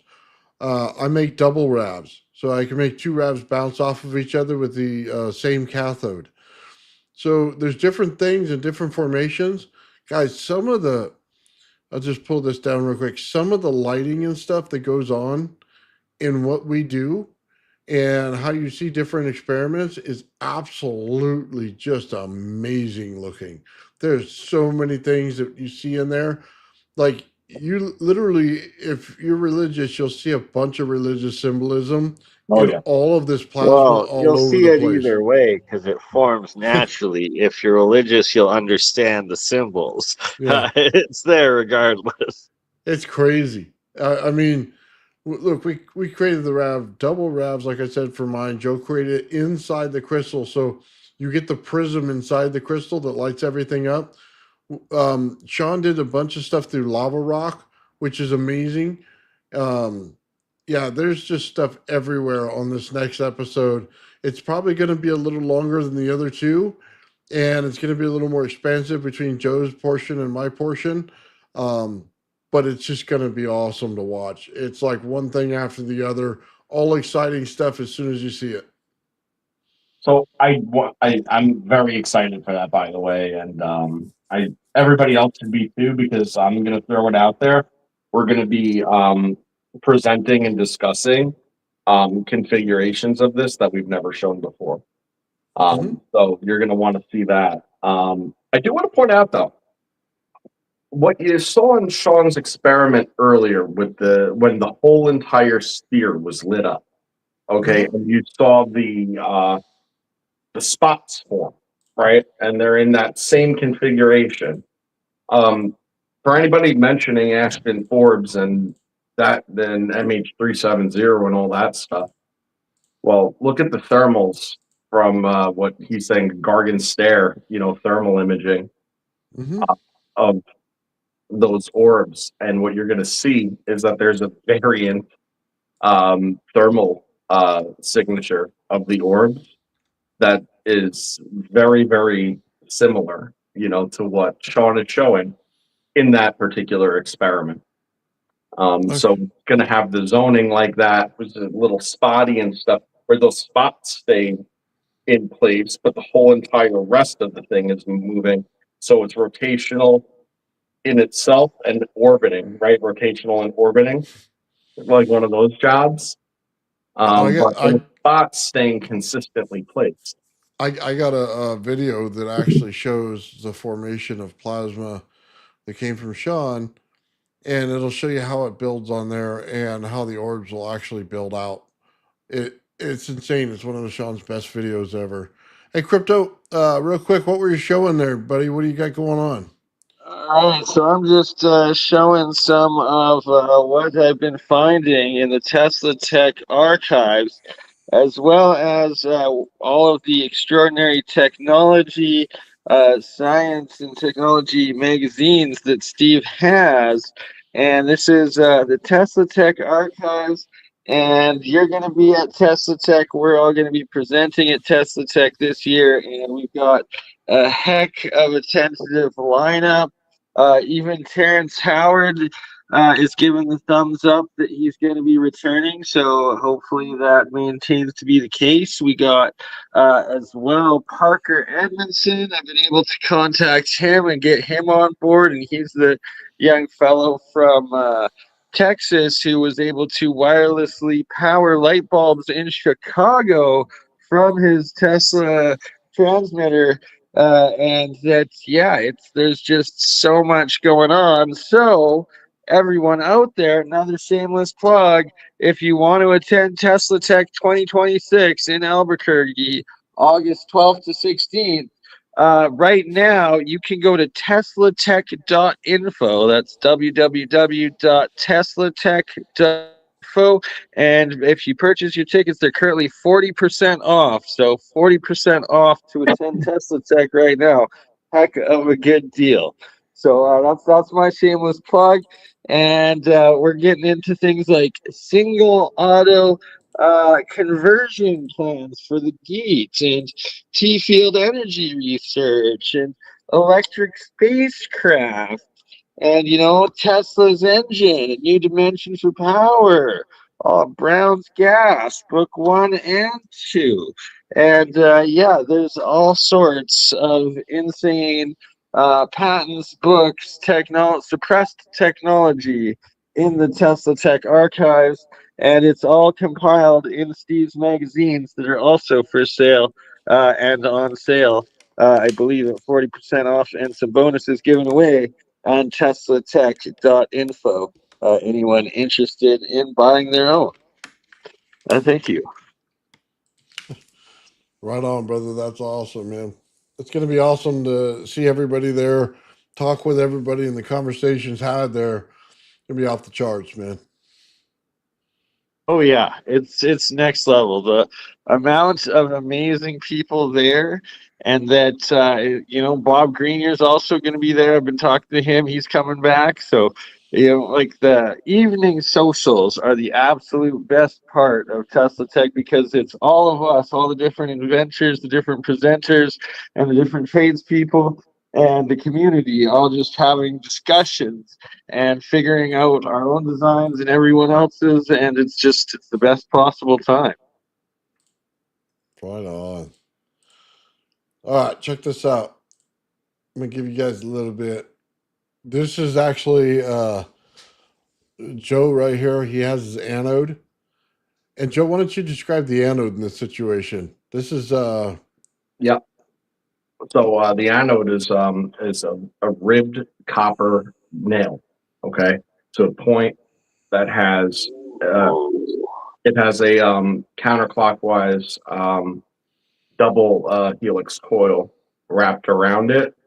Well That done. Well done, Joe. Sorry to interrupt, but I love everything you're describing in your engineering.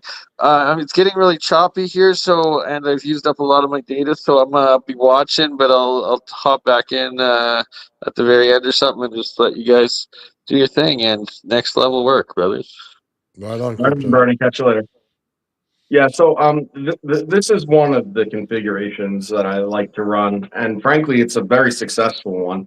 It's again, it's a ribbed copper nail as an anode that has, pardon me, it has a three-face point. Okay, so or I'm sorry, a four-face point in a pyramid shape at the bottom that I cut into it and flattened. Then it has a double counter clockwise wound coil, okay, that repeats up and down the top.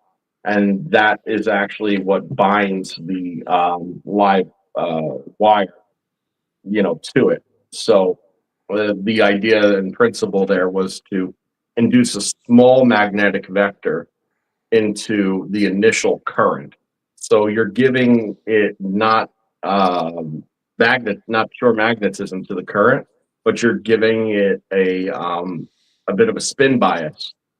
And by introducing that initial magnetic component to it, it assists in setting up the initial conditions that have a greater pull of the cathodic energy. So when I set it up over a piece of it's like kind of like mudstone or siltstone, something to that effect, right? It's highly porous, pretty hard, although not crazy crystal hard, but it's pretty hard. It's absorbent. It takes on a good amount of water, and then I have the rock sitting in the water with the cathode directly underneath. The highest amount of cathodic potential is directly underneath the anode in the water. and that water allows for the cathodic bias to pass through the porous substrate, allowing for the RAV formation. It created a channel through over, I would a little less than a half inch of rock, and did it probably in about 5 minutes, which sounds like a long time, but if you're thinking about, quantum tunneling and electrolytic deposition through a solid substrate, I think it's pretty good. And once that virtual cathode, if you'd like to call it that, or tunnel is created, the RAV will actually start up on it almost immediately. And Hey, Joe. yeah, Sorry, I mean to interrupt, but I have to. This is why I tell everybody that when it comes to granite and cutting it, when you have a whole lot more energy, it becomes very easy. Let's think about it this way. You're creating a RAV, so you're basically building a sculpting tool right now. The actual thing is sitting in water. So the whole thing's energized on the bottom. You're basically making an EDM, I think is what it's called, electromagnetic discharge machine, where it basically will cut through stone easily, like it's butter, when you put enough electricity in and have the right resonance to it. This is why I say that. You guys hopefully understand this. He just cut a hole in no time flat. You probably take longer to put your drill to that piece of stone and get that. So oh I yeah. think This was it's in funny. resonance. If it was in resonance with the stone, it would be doing, or actually, if it was just like one octave out of resonance with the stone, I should say, it would actually work to disassociate a portion of the lattice structure of the stone itself, and it would cut it very cleanly, because you're not cutting it, actually you're creating disassociative dematerialization is what you're Mhm. doing at that point. This is not doing that, but it's not to say that it's not capable of doing that. Um, John was asking, twist and focus. Asked if I sharpened the image. I didn't sharpen the image. No, this phone has an excellent camera, and I use pro mode, so I have all manual settings when I take a lot of the photos. So the ISOs and the shutter speeds and the focus is all manually set. Now look at this. You got a controlled RAV, okay, and you see all the yellow, right? Then you Yeah, have that's a the hyper RAV, by the way. Those are the ones that blow up in the configuration. Those ones. look at the energy output of that thing. Uh-huh. And that's like what, one picture apart? Yeah, just about. That's when it goes into that pulse state. Yeah, look at all that energy. Nice. It's like a phoenix. And that's actually a great depiction of what I've said about the RAV's light and that color that it puts off. That's as best as you could ever picture it, because it's this bright white that's whiter than any white you've ever seen. But then it's also this shimmery gold, and the shimmery gold is every single color in the rainbow simultaneously. It's very unusual, very hard to describe, and as far as a photo is concerned, this is the best depiction of it. You'll also notice the 45-degree transaxial light discharges. None of these are lens effects, by the way. I damn near went blind looking at this damn thing, and I could, Wow, I we could were assure you that they're hyperstate there. RAV. So, Wow, we were hyperstate RAV. I just had to come back in and interrupt and say that. This is right. That's when transmutation's happening, and you can tell because of that blue light spectrum of the white light that that's a different. What's the right word? Like, well, just light spectrum of element, right? The spectral analysis that's another element coming out of that, and you do have transmutation. well, also, good point you make, Bernie, and I don't disagree. But if you look in between the fine lines of those transaxial discharges, you have that dark light phenomena that occurs. Okay, it would appear to be a shadow, but it's actually an emanation, and it's an emanation of anti-light. And say do with that as you may. Okay, but it's black and illuminated. So, yep, that's the thing. Right? The conjunction point where the dark light, dark energy is interacting and you get the transmutation. That's it. And esoterically, when they say know the difference between the light and the false light, right? The true light and the false light. That's how you have to know the difference. You know, it's when you see it, that's what you get. Yeah, Quartz and test. that's the spot that it leaves. So the spot that like that spot is so it's in such a relationship with the anode that it will at all costs attempt to connect with it, as long as it knows it's there. Mm-hmm. Okay, so anything that you put in its way, it will tunnel through.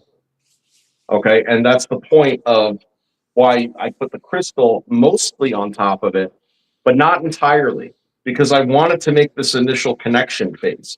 This is it acknowledging that the other side is there. Okay, it's like having a load on a regular circuit, right? No energy, no load, right? Like so to speak. It's just not doing anything, so it's not there manifest. You needed to bring it in so it knows it's there. Now it's got something to work for. So now it's going to go through all its phases. Quartz test. It's going to go through all its phases to make the best connection with that spot as possible. And if it's got to go through something to do that, it will. Period. Hey, Joe, real quick, I just want to point out, you see when the energy goes on the outside here, and then you'll see when it goes on the inside. Absolutely. So it's barely lit up there. Wait until it gets on the inside. It's going through though, because you can see it reflecting down on the bottom. Saturation rate. Now it's met that. There Now it is. it's starting to go. Now it's going in and it's saturating it. Now it's blasting through it. That's what I mean. It's making a prism on the inside. Mm-hmm. It's literally light. Structuring it the same as it does nucleating, so to speak, the same way.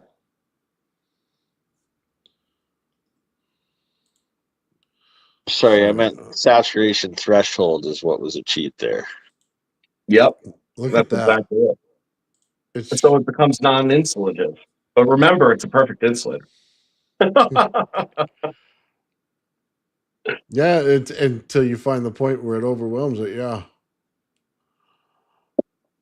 Oh man, that's so awesome. I to this day one of my favorite looks ever. Trying to see if I can find the part where you set it up. That's just wild. Look at Mini that one. stars, mini RAV hyperstars. I mean, just because it's our regular audience here, if you want to show a preview of the purple job, the grape that I sent you, you could be my guest. Okay. But Well, I kind of want to save it. I want to show these. Okay. This is all Joe's original experiment. This is awesome, man. When you see all the different things, everybody says a lighting effect, and then you really get to look at it and see what it is. By the way, you could see exactly what's going on inside the RAV by looking at these things. They're focusing it. I'm telling you, it's focusing it. It's not what you think it is. It's just so cool.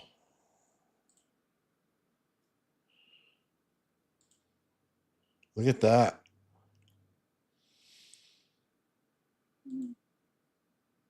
Yeah, I tried to get all the phases of its formation at one point. Yep. Boom.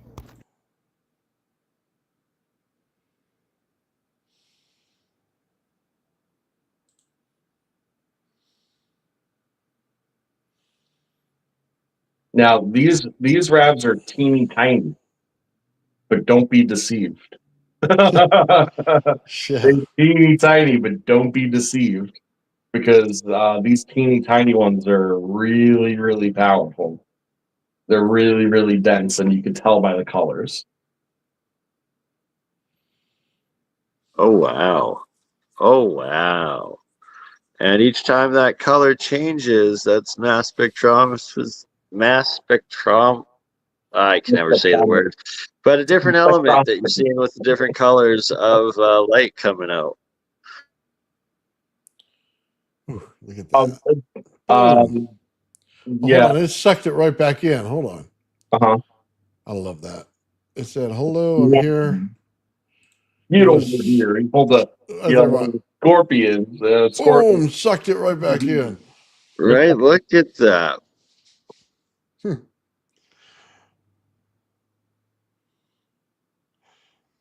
That's intense, man. Those things, by the way, like Joe was saying, those things will blind you. Oh, yeah. It's like getting free LASIK. It literally will blind you, man.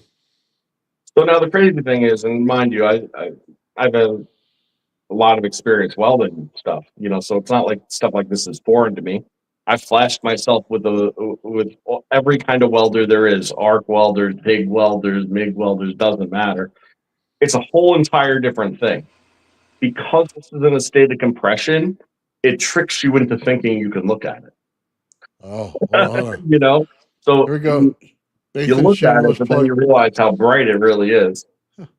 And look at that beautiful coil. If you want your own, you go to Old Man Builds and you buy one. And you can reproduce these experiments yourself. So Oh check yeah. this out. This is the one wire energy top, which basically means that the number 2 just goes off. You can see it clipped here to the left on that blue wire. And he put a wire right down the center. See the right there. He's got the rod going down the center. There's actually a little spot at the bottom of the coil that'll hold that rod right in place. So it doesn't shift around. It stays straight up and down. You can see the wire come off of it, the blue wire on your right-hand side. It'll go down to where his experiment is. Hook up to a And metal plate, and then yeah. absolutely. So you can see what the experiment is right there. Everything that he's got going on. And 100% proof he's using that Tesla coil to do it. That's it. That's all it was.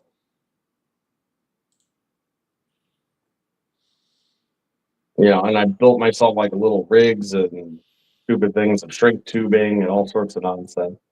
But it's just that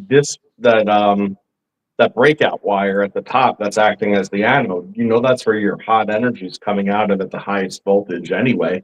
Take it from there. And the cold energy always wants to make that connection. You're bringing the cold energy out and then making it, exchange asymmetrically. It's exactly what you want to do if you want to stabilize your plasma. But look at the size of the arc compared to the RAV size. Yeah. Hey, That little RAV is stable, man. just so everybody knows, this is the PNP circuit that I put on the coil, in case you're wondering. And usually it's right around max power where Joe's at right there. That's about 40 volts, and it's about 8 amps is what you have going on in there. So, and then that's not even putting a capacitor in line with it. So, and this thing is a monster circuit. Like 5-6 feet away, you're getting things to light up around you. Bernie had his phone next to it. So tell me what happened when your phone got next to this thing.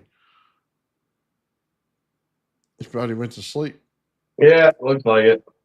Well, I can tell you, it'll trip your phone out, and it actually causes problems with being able to record some of the. I can attest to that as well, and just the coils. And at Nathan's place, when he fires them up, oh, funky things start happening, and it's like, it's just wow. It's really a wow experience that until you experience it yourself, you just don't understand how powerful these fields are and how they interact, almost like spookily with digital technology and what it does. It's something else. It started changing Bernie's stuff and going through his thing and go to his Google and all that stuff. Yeah, I mean, I've had some weird experiences with it, especially being able to capture some of the most successful stuff that I've done, because it will let me do all sorts of stuff, but it'll shut my camera down every single time I open up the camera. Every Right? single time. It'll just be like you're not using the camera. Yeah, And then I you remember know I what was recording something and it did the same to me. It was like, what? It's wild. It's crazy. and if you bring it too close in sometimes, or believe it or not, if you sit in the charge field yourself too long and then you go and touch your phone, right? It will Yeah, not yeah, it will I not experienced that. respond. It will not respond to your touch. So you have a touch screen, that's how you control the damn thing, right? It barely has buttons anymore. Well, it's like, who are you? You're dead, you're no It's one. so frustrating and weird. Yeah. It's very crazy stuff. But yeah, it's interesting to say that some of the most interesting stuff actually falls right into that category. You know that when that's happening, that you have the good stuff present. Just so everybody, That is true. just so everybody knows, most Slayer Exciter circuits on the internet, they blow up after the first 30 seconds to a minute. Sean tells you this all the time. They don't last. They will not stay on forever, and they're basically a fire hazard. Mine just stays on, man, and it's wicked. When you get around that energy, this is why I tell you, if you're in the zone of that field, you either feel good or you feel really bad. So if you feel really bad, go out, take your shoes off, put your feet in the dirt, let it go, let it discharge, and go back in. But yeah, you're going to get one of the other reactions from it because the circuit is so powerful. So yeah, it's just something different, something that not every Tesla coil does. That's why I build them the way I do. And yeah, it's pretty neat. It really is, and it is that powerful. And it will, if you left it on, it will run and run and run until everything within its reach of diffusion, comes into saturation. And it's like I've said many times, it goes into states of diffusion and builds out in these rings. Same thing Nathan's been saying all along. Well, what that means is that it'll build out and out and out until it reaches a state of diffusion, but then collapse. Well, when it collapses, it comes back up at top of where it just built out and start building out more and more, except in a more diffuse state. So what you end up with is these bands that exist. And you'll be able to tell this if you have a gas tube. A fluorescent light will show you a lot, but those don't take a whole lot to be able to light up. If you take a gas tube of a noble gas, they take a lot more energy to excitate, create the Or excitation. incandescent, right? Which is even more. True story, right? Or even, believe it or not, LEDs, which are low wattage, but require a very high frequency in order to properly operate too. Well, nonetheless, you'll notice that if you hit certain points, right, you might have to bring the tube pretty close to get it to start to light. Now, once it lights and it has that state, you could start to move it around and see exactly where it is that it's doing what. And you'll see that if you allow it to build out long enough that you'll have nodal points of excitation.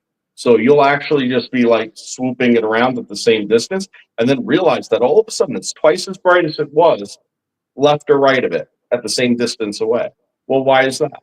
Well, it's for the same reasons that we're saying. It's building out in bands, and then the bands are actually creating an interaction at their torsion points, and that's either going to collapse at certain points, or it's going to create amplification at certain points. And if you actually collapse the field of Nathan's coil, right, from the center energy, okay, it'll actually throw out a pulse. All right, and that pulse that it throws out, okay, first of all, don't stand there. Second of all, it throws out a pulse. If you could get that pulse to interact with the field, the larger field, the hot field, okay, it will collapse again and cascade upwards, okay, and actually give you a much greater reach. So it turns from a scalar vector, and then when the scalar vector collapses, it goes hyperbolic and goes like this, and all of a sudden, now you could take your tube and you could light it up on top of the coil, which there shouldn't really be tons of reach on, but you could light it up as far as your ceiling. So there's like little tricks to the trade here once you play with the thing enough. And I've never, knock wood, but I've never gotten hit by that thing, not once.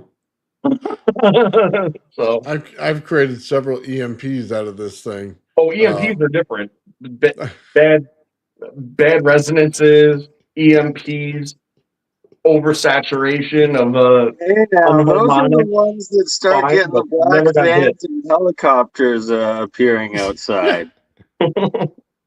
I shut down my live feed. I was on with John Bigman, and we're doing this live feed. We're doing experiments, right? So I had the Slayer Exciter out, and then all of a sudden, just out of the blue, it started to try to resonate with the power source because I got it too close, and then boom, everything shut off. Totally turned down the internet, turned off my computer, everything in the room went dead. Okay, and then I came back on and I did it again. I didn't realize it was too close, and boom, blew it out again. I had to switch to my other circuit for my ZVS just so I wouldn't make sure I do that again. Dude, totally epic moments because he's like, oh, Nathan's gone and everything else is gone. He's all shut off. You know what I mean? Just in the middle of live experiments, man. It was totally awesome. Yeah, man, that's awesome. Gonna have to try setting up a phone or recording in a Faraday cage with like the camera right like in one of the holes to see if we could actually capture it. But then again, it'll probably go through it. Oh yeah, this stuff is mean, man. Don't mess around. Hey, real quick, before we get totally off the subject, which is cool, because it is probably time to move on. But Astrolab on Bernie's channel had said tape the crystal to withstand the force. Well, yes, your intuition is good, my friend. That's exactly what the discussion realistically comes to. There's two ideas here. Okay, one idea is just making sure that the resonance of the system, okay, is in tune with the crystal itself. And with quartz crystals, especially the purities that I was working with, is pretty damn predictable at 32,000 hertz, right? That's give or take, right? So you can get into the band of resonance and then it will not be destructive. It'll actually be an amplification event, which again, material situation without a snubber circuit ain't happening. Like if all the energy from the piezo effect of keeping that plasma moving in the crystal lattice were to, it's going to induce the potential of the piezo into a current through magnetism. You see how that works, right? Well, that current's got to go somewhere. It's going to supercharge what's going on inside. And then anything, past a certain point, it's going to put back where it came from. That's how that goes. So that's where the system failure comes in. So that's one thing important to know. But you are dead on when it comes to if you're not trying to bring it into resonance and you're just simply trying to contain it, what to do? Well, the answer is to create a spherical void inside of the piece of quartz and have your anode created on the inside, giving it a shorter travel to the cathode. Okay, while still bringing the RAV into contact, with the piezo surface in the correct geometry, not a donut, a sphere, right, to allow it to self-form, build, and propagate within the cavity that you created. That fractured wasn't because of heat. And it wasn't super fractured before I started. The fracturing occurred because of the it was trying to force it into resonance. However, you can't force something with its own energy properties and set resonance into resonance, without breaking it. So that's kind of how that went, man. And thanks for the comment. I appreciate that comment. Right on. So hold on, I want to show this real quick while Bernie's here. I'm just going to show his test intro. I know he's going to show it on his laptop, but I want to show it cleanly. This is what Bernie has set up over here at the Old Man Buildings facility, man. Hold on, Very epic intro, man. I thank you for this.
Oh, there we go. I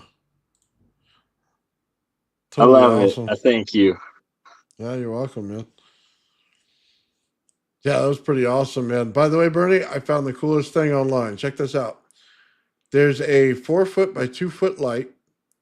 Okay. And what it acts like is a light box. So you know how you have your drawing and stuff and you get a light box and it just brings in light from the backside, but then has a diffuse front? This is exactly what this is. So on that wall, we can buy it, put it in there, and then we can put a glass shelf right in front of it. And then everything just lights up from the back, and including the glass shelf itself. Totally awesome look. Again, it's 4 foot long, 2 feet, and they usually use them when they put in the ceilings, those little square ceilings, and then you see the light.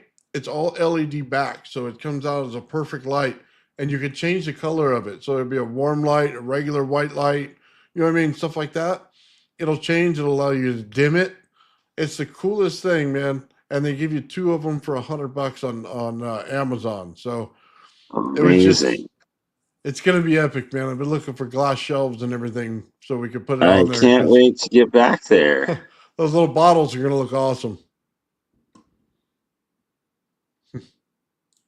Yeah, no, Yeah, man, that's a great setup. You can see what you have going on there. So much right? better. So much better. I mean, I love it. Oh yeah, Nathan is a pro. That's why I keep saying Nathan nominated for Netflix director of documentaries. If you're Yeah, looking, this man you need to hire. yeah, not even close, but thank you. And Bernie asking Gronk, like, hey, take this video, make me look swag and professional. Bernie did good, man. Yeah. He was in front of the camera, man, felt comfortable, and he did his thing. It was awesome. We had to do it several times too. Right? It's not AI. It's not Grok. It's just Nathan bringing out the best of Bernie in front of the camera. That's it, man. You got your Boogie Nights shirt on, you know, the whole Oh, 9 yards. oh man, I love it. Trying to take it up to that next level. Now all I need is to give me a lab coat. Then we're prime. Oh, there you go. They all need lab coats at some point. So mine will look more like a muumuu or a dress. So I'll wait. Fucking moo moo, bro. You'd get a little floral pattern on it and shit. Hey, if the three Get of the us all meatball, wear lab you coats, know all what I right, mean? we're They set get for that prime black going time. The on. algorithm will pump us. They'll be like, look at these guys. They're in white suits, all right? They're allowed to be pumped. Oh, that's so great. Ridiculous. Oh. Oh, you gotta have fun, man, when you do this kind of stuff. I love it. So yeah. Oh, right on, guys. All right, man. It's been about 2.5 hours, guys. I'm gonna wrap it up here. I want to say thanks to JJ out Absolutely. there, man. Like the stuff that we're putting out today, man. Thank you very much. I appreciate the super chat in there, man. Right on, man. Very cool. Thank you. God bless. Right on. I'm gonna end the show this time, Bernie, if you don't mind. Yeah, don't end For the sure. show. Much love. Don't I do it. look forward to seeing you on Traveling Fools, and I'll probably be on League of Extraordinary Adventures in an hour or two here. And love you guys. Love shout out Sean and all the epic work. And again, last plug. Buy Nathan's coils, and if you want to attend Tesla Tech, it is 40% off right now on teslatech.info, and you can get all the DVDs of past seasons and magazines and anything you need. Love you all, and we'll see you on the next one. Right Thank on. you. This is Joe for Clean. Anyway, Huh. nice plug, Burn. Yeah. All right, guys. Heads up for people. Episode 3, I believe, is coming this week. Okay, so we'll announce that premiere. You know, as soon as we can. We're trying to get these episodes to you guys as soon as possible. So we appreciate you guys tuning into that, spreading the word, sharing it with your friends. You know, and hopefully it's something that we could keep on doing till to the very end, right? Till we have this thing in production and use, right?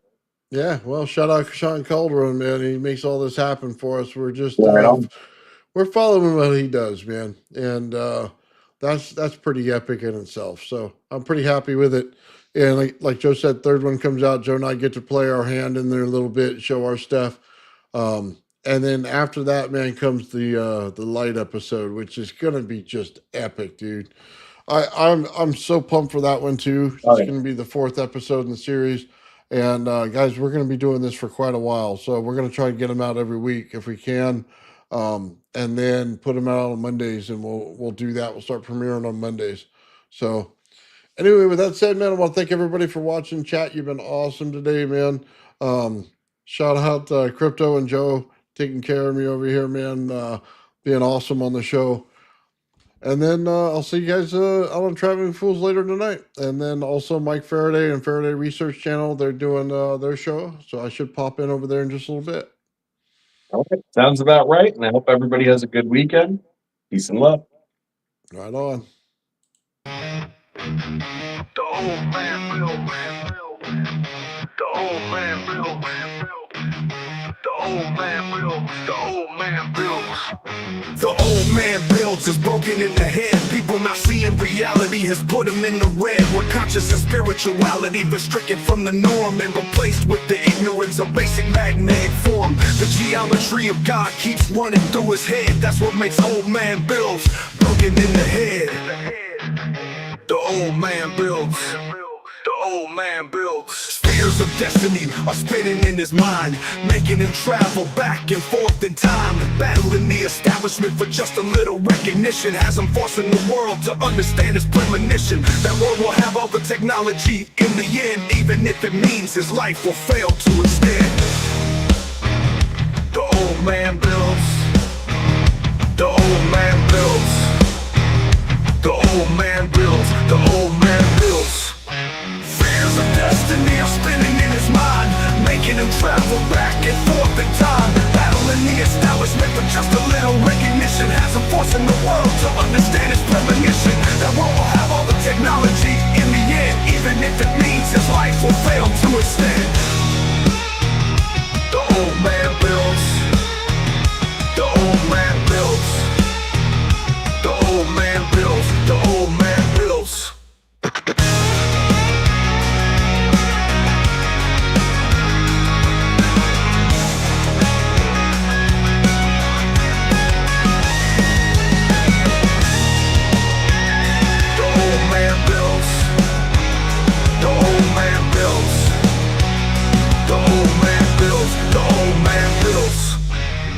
Fears of destiny are spinning in his mind, making him travel back and forth in time, battling the establishment for just a little recognition. Has him forcing the world to understand his premonition. That world will have all the technology in the end, even if it means his life will fail to extend.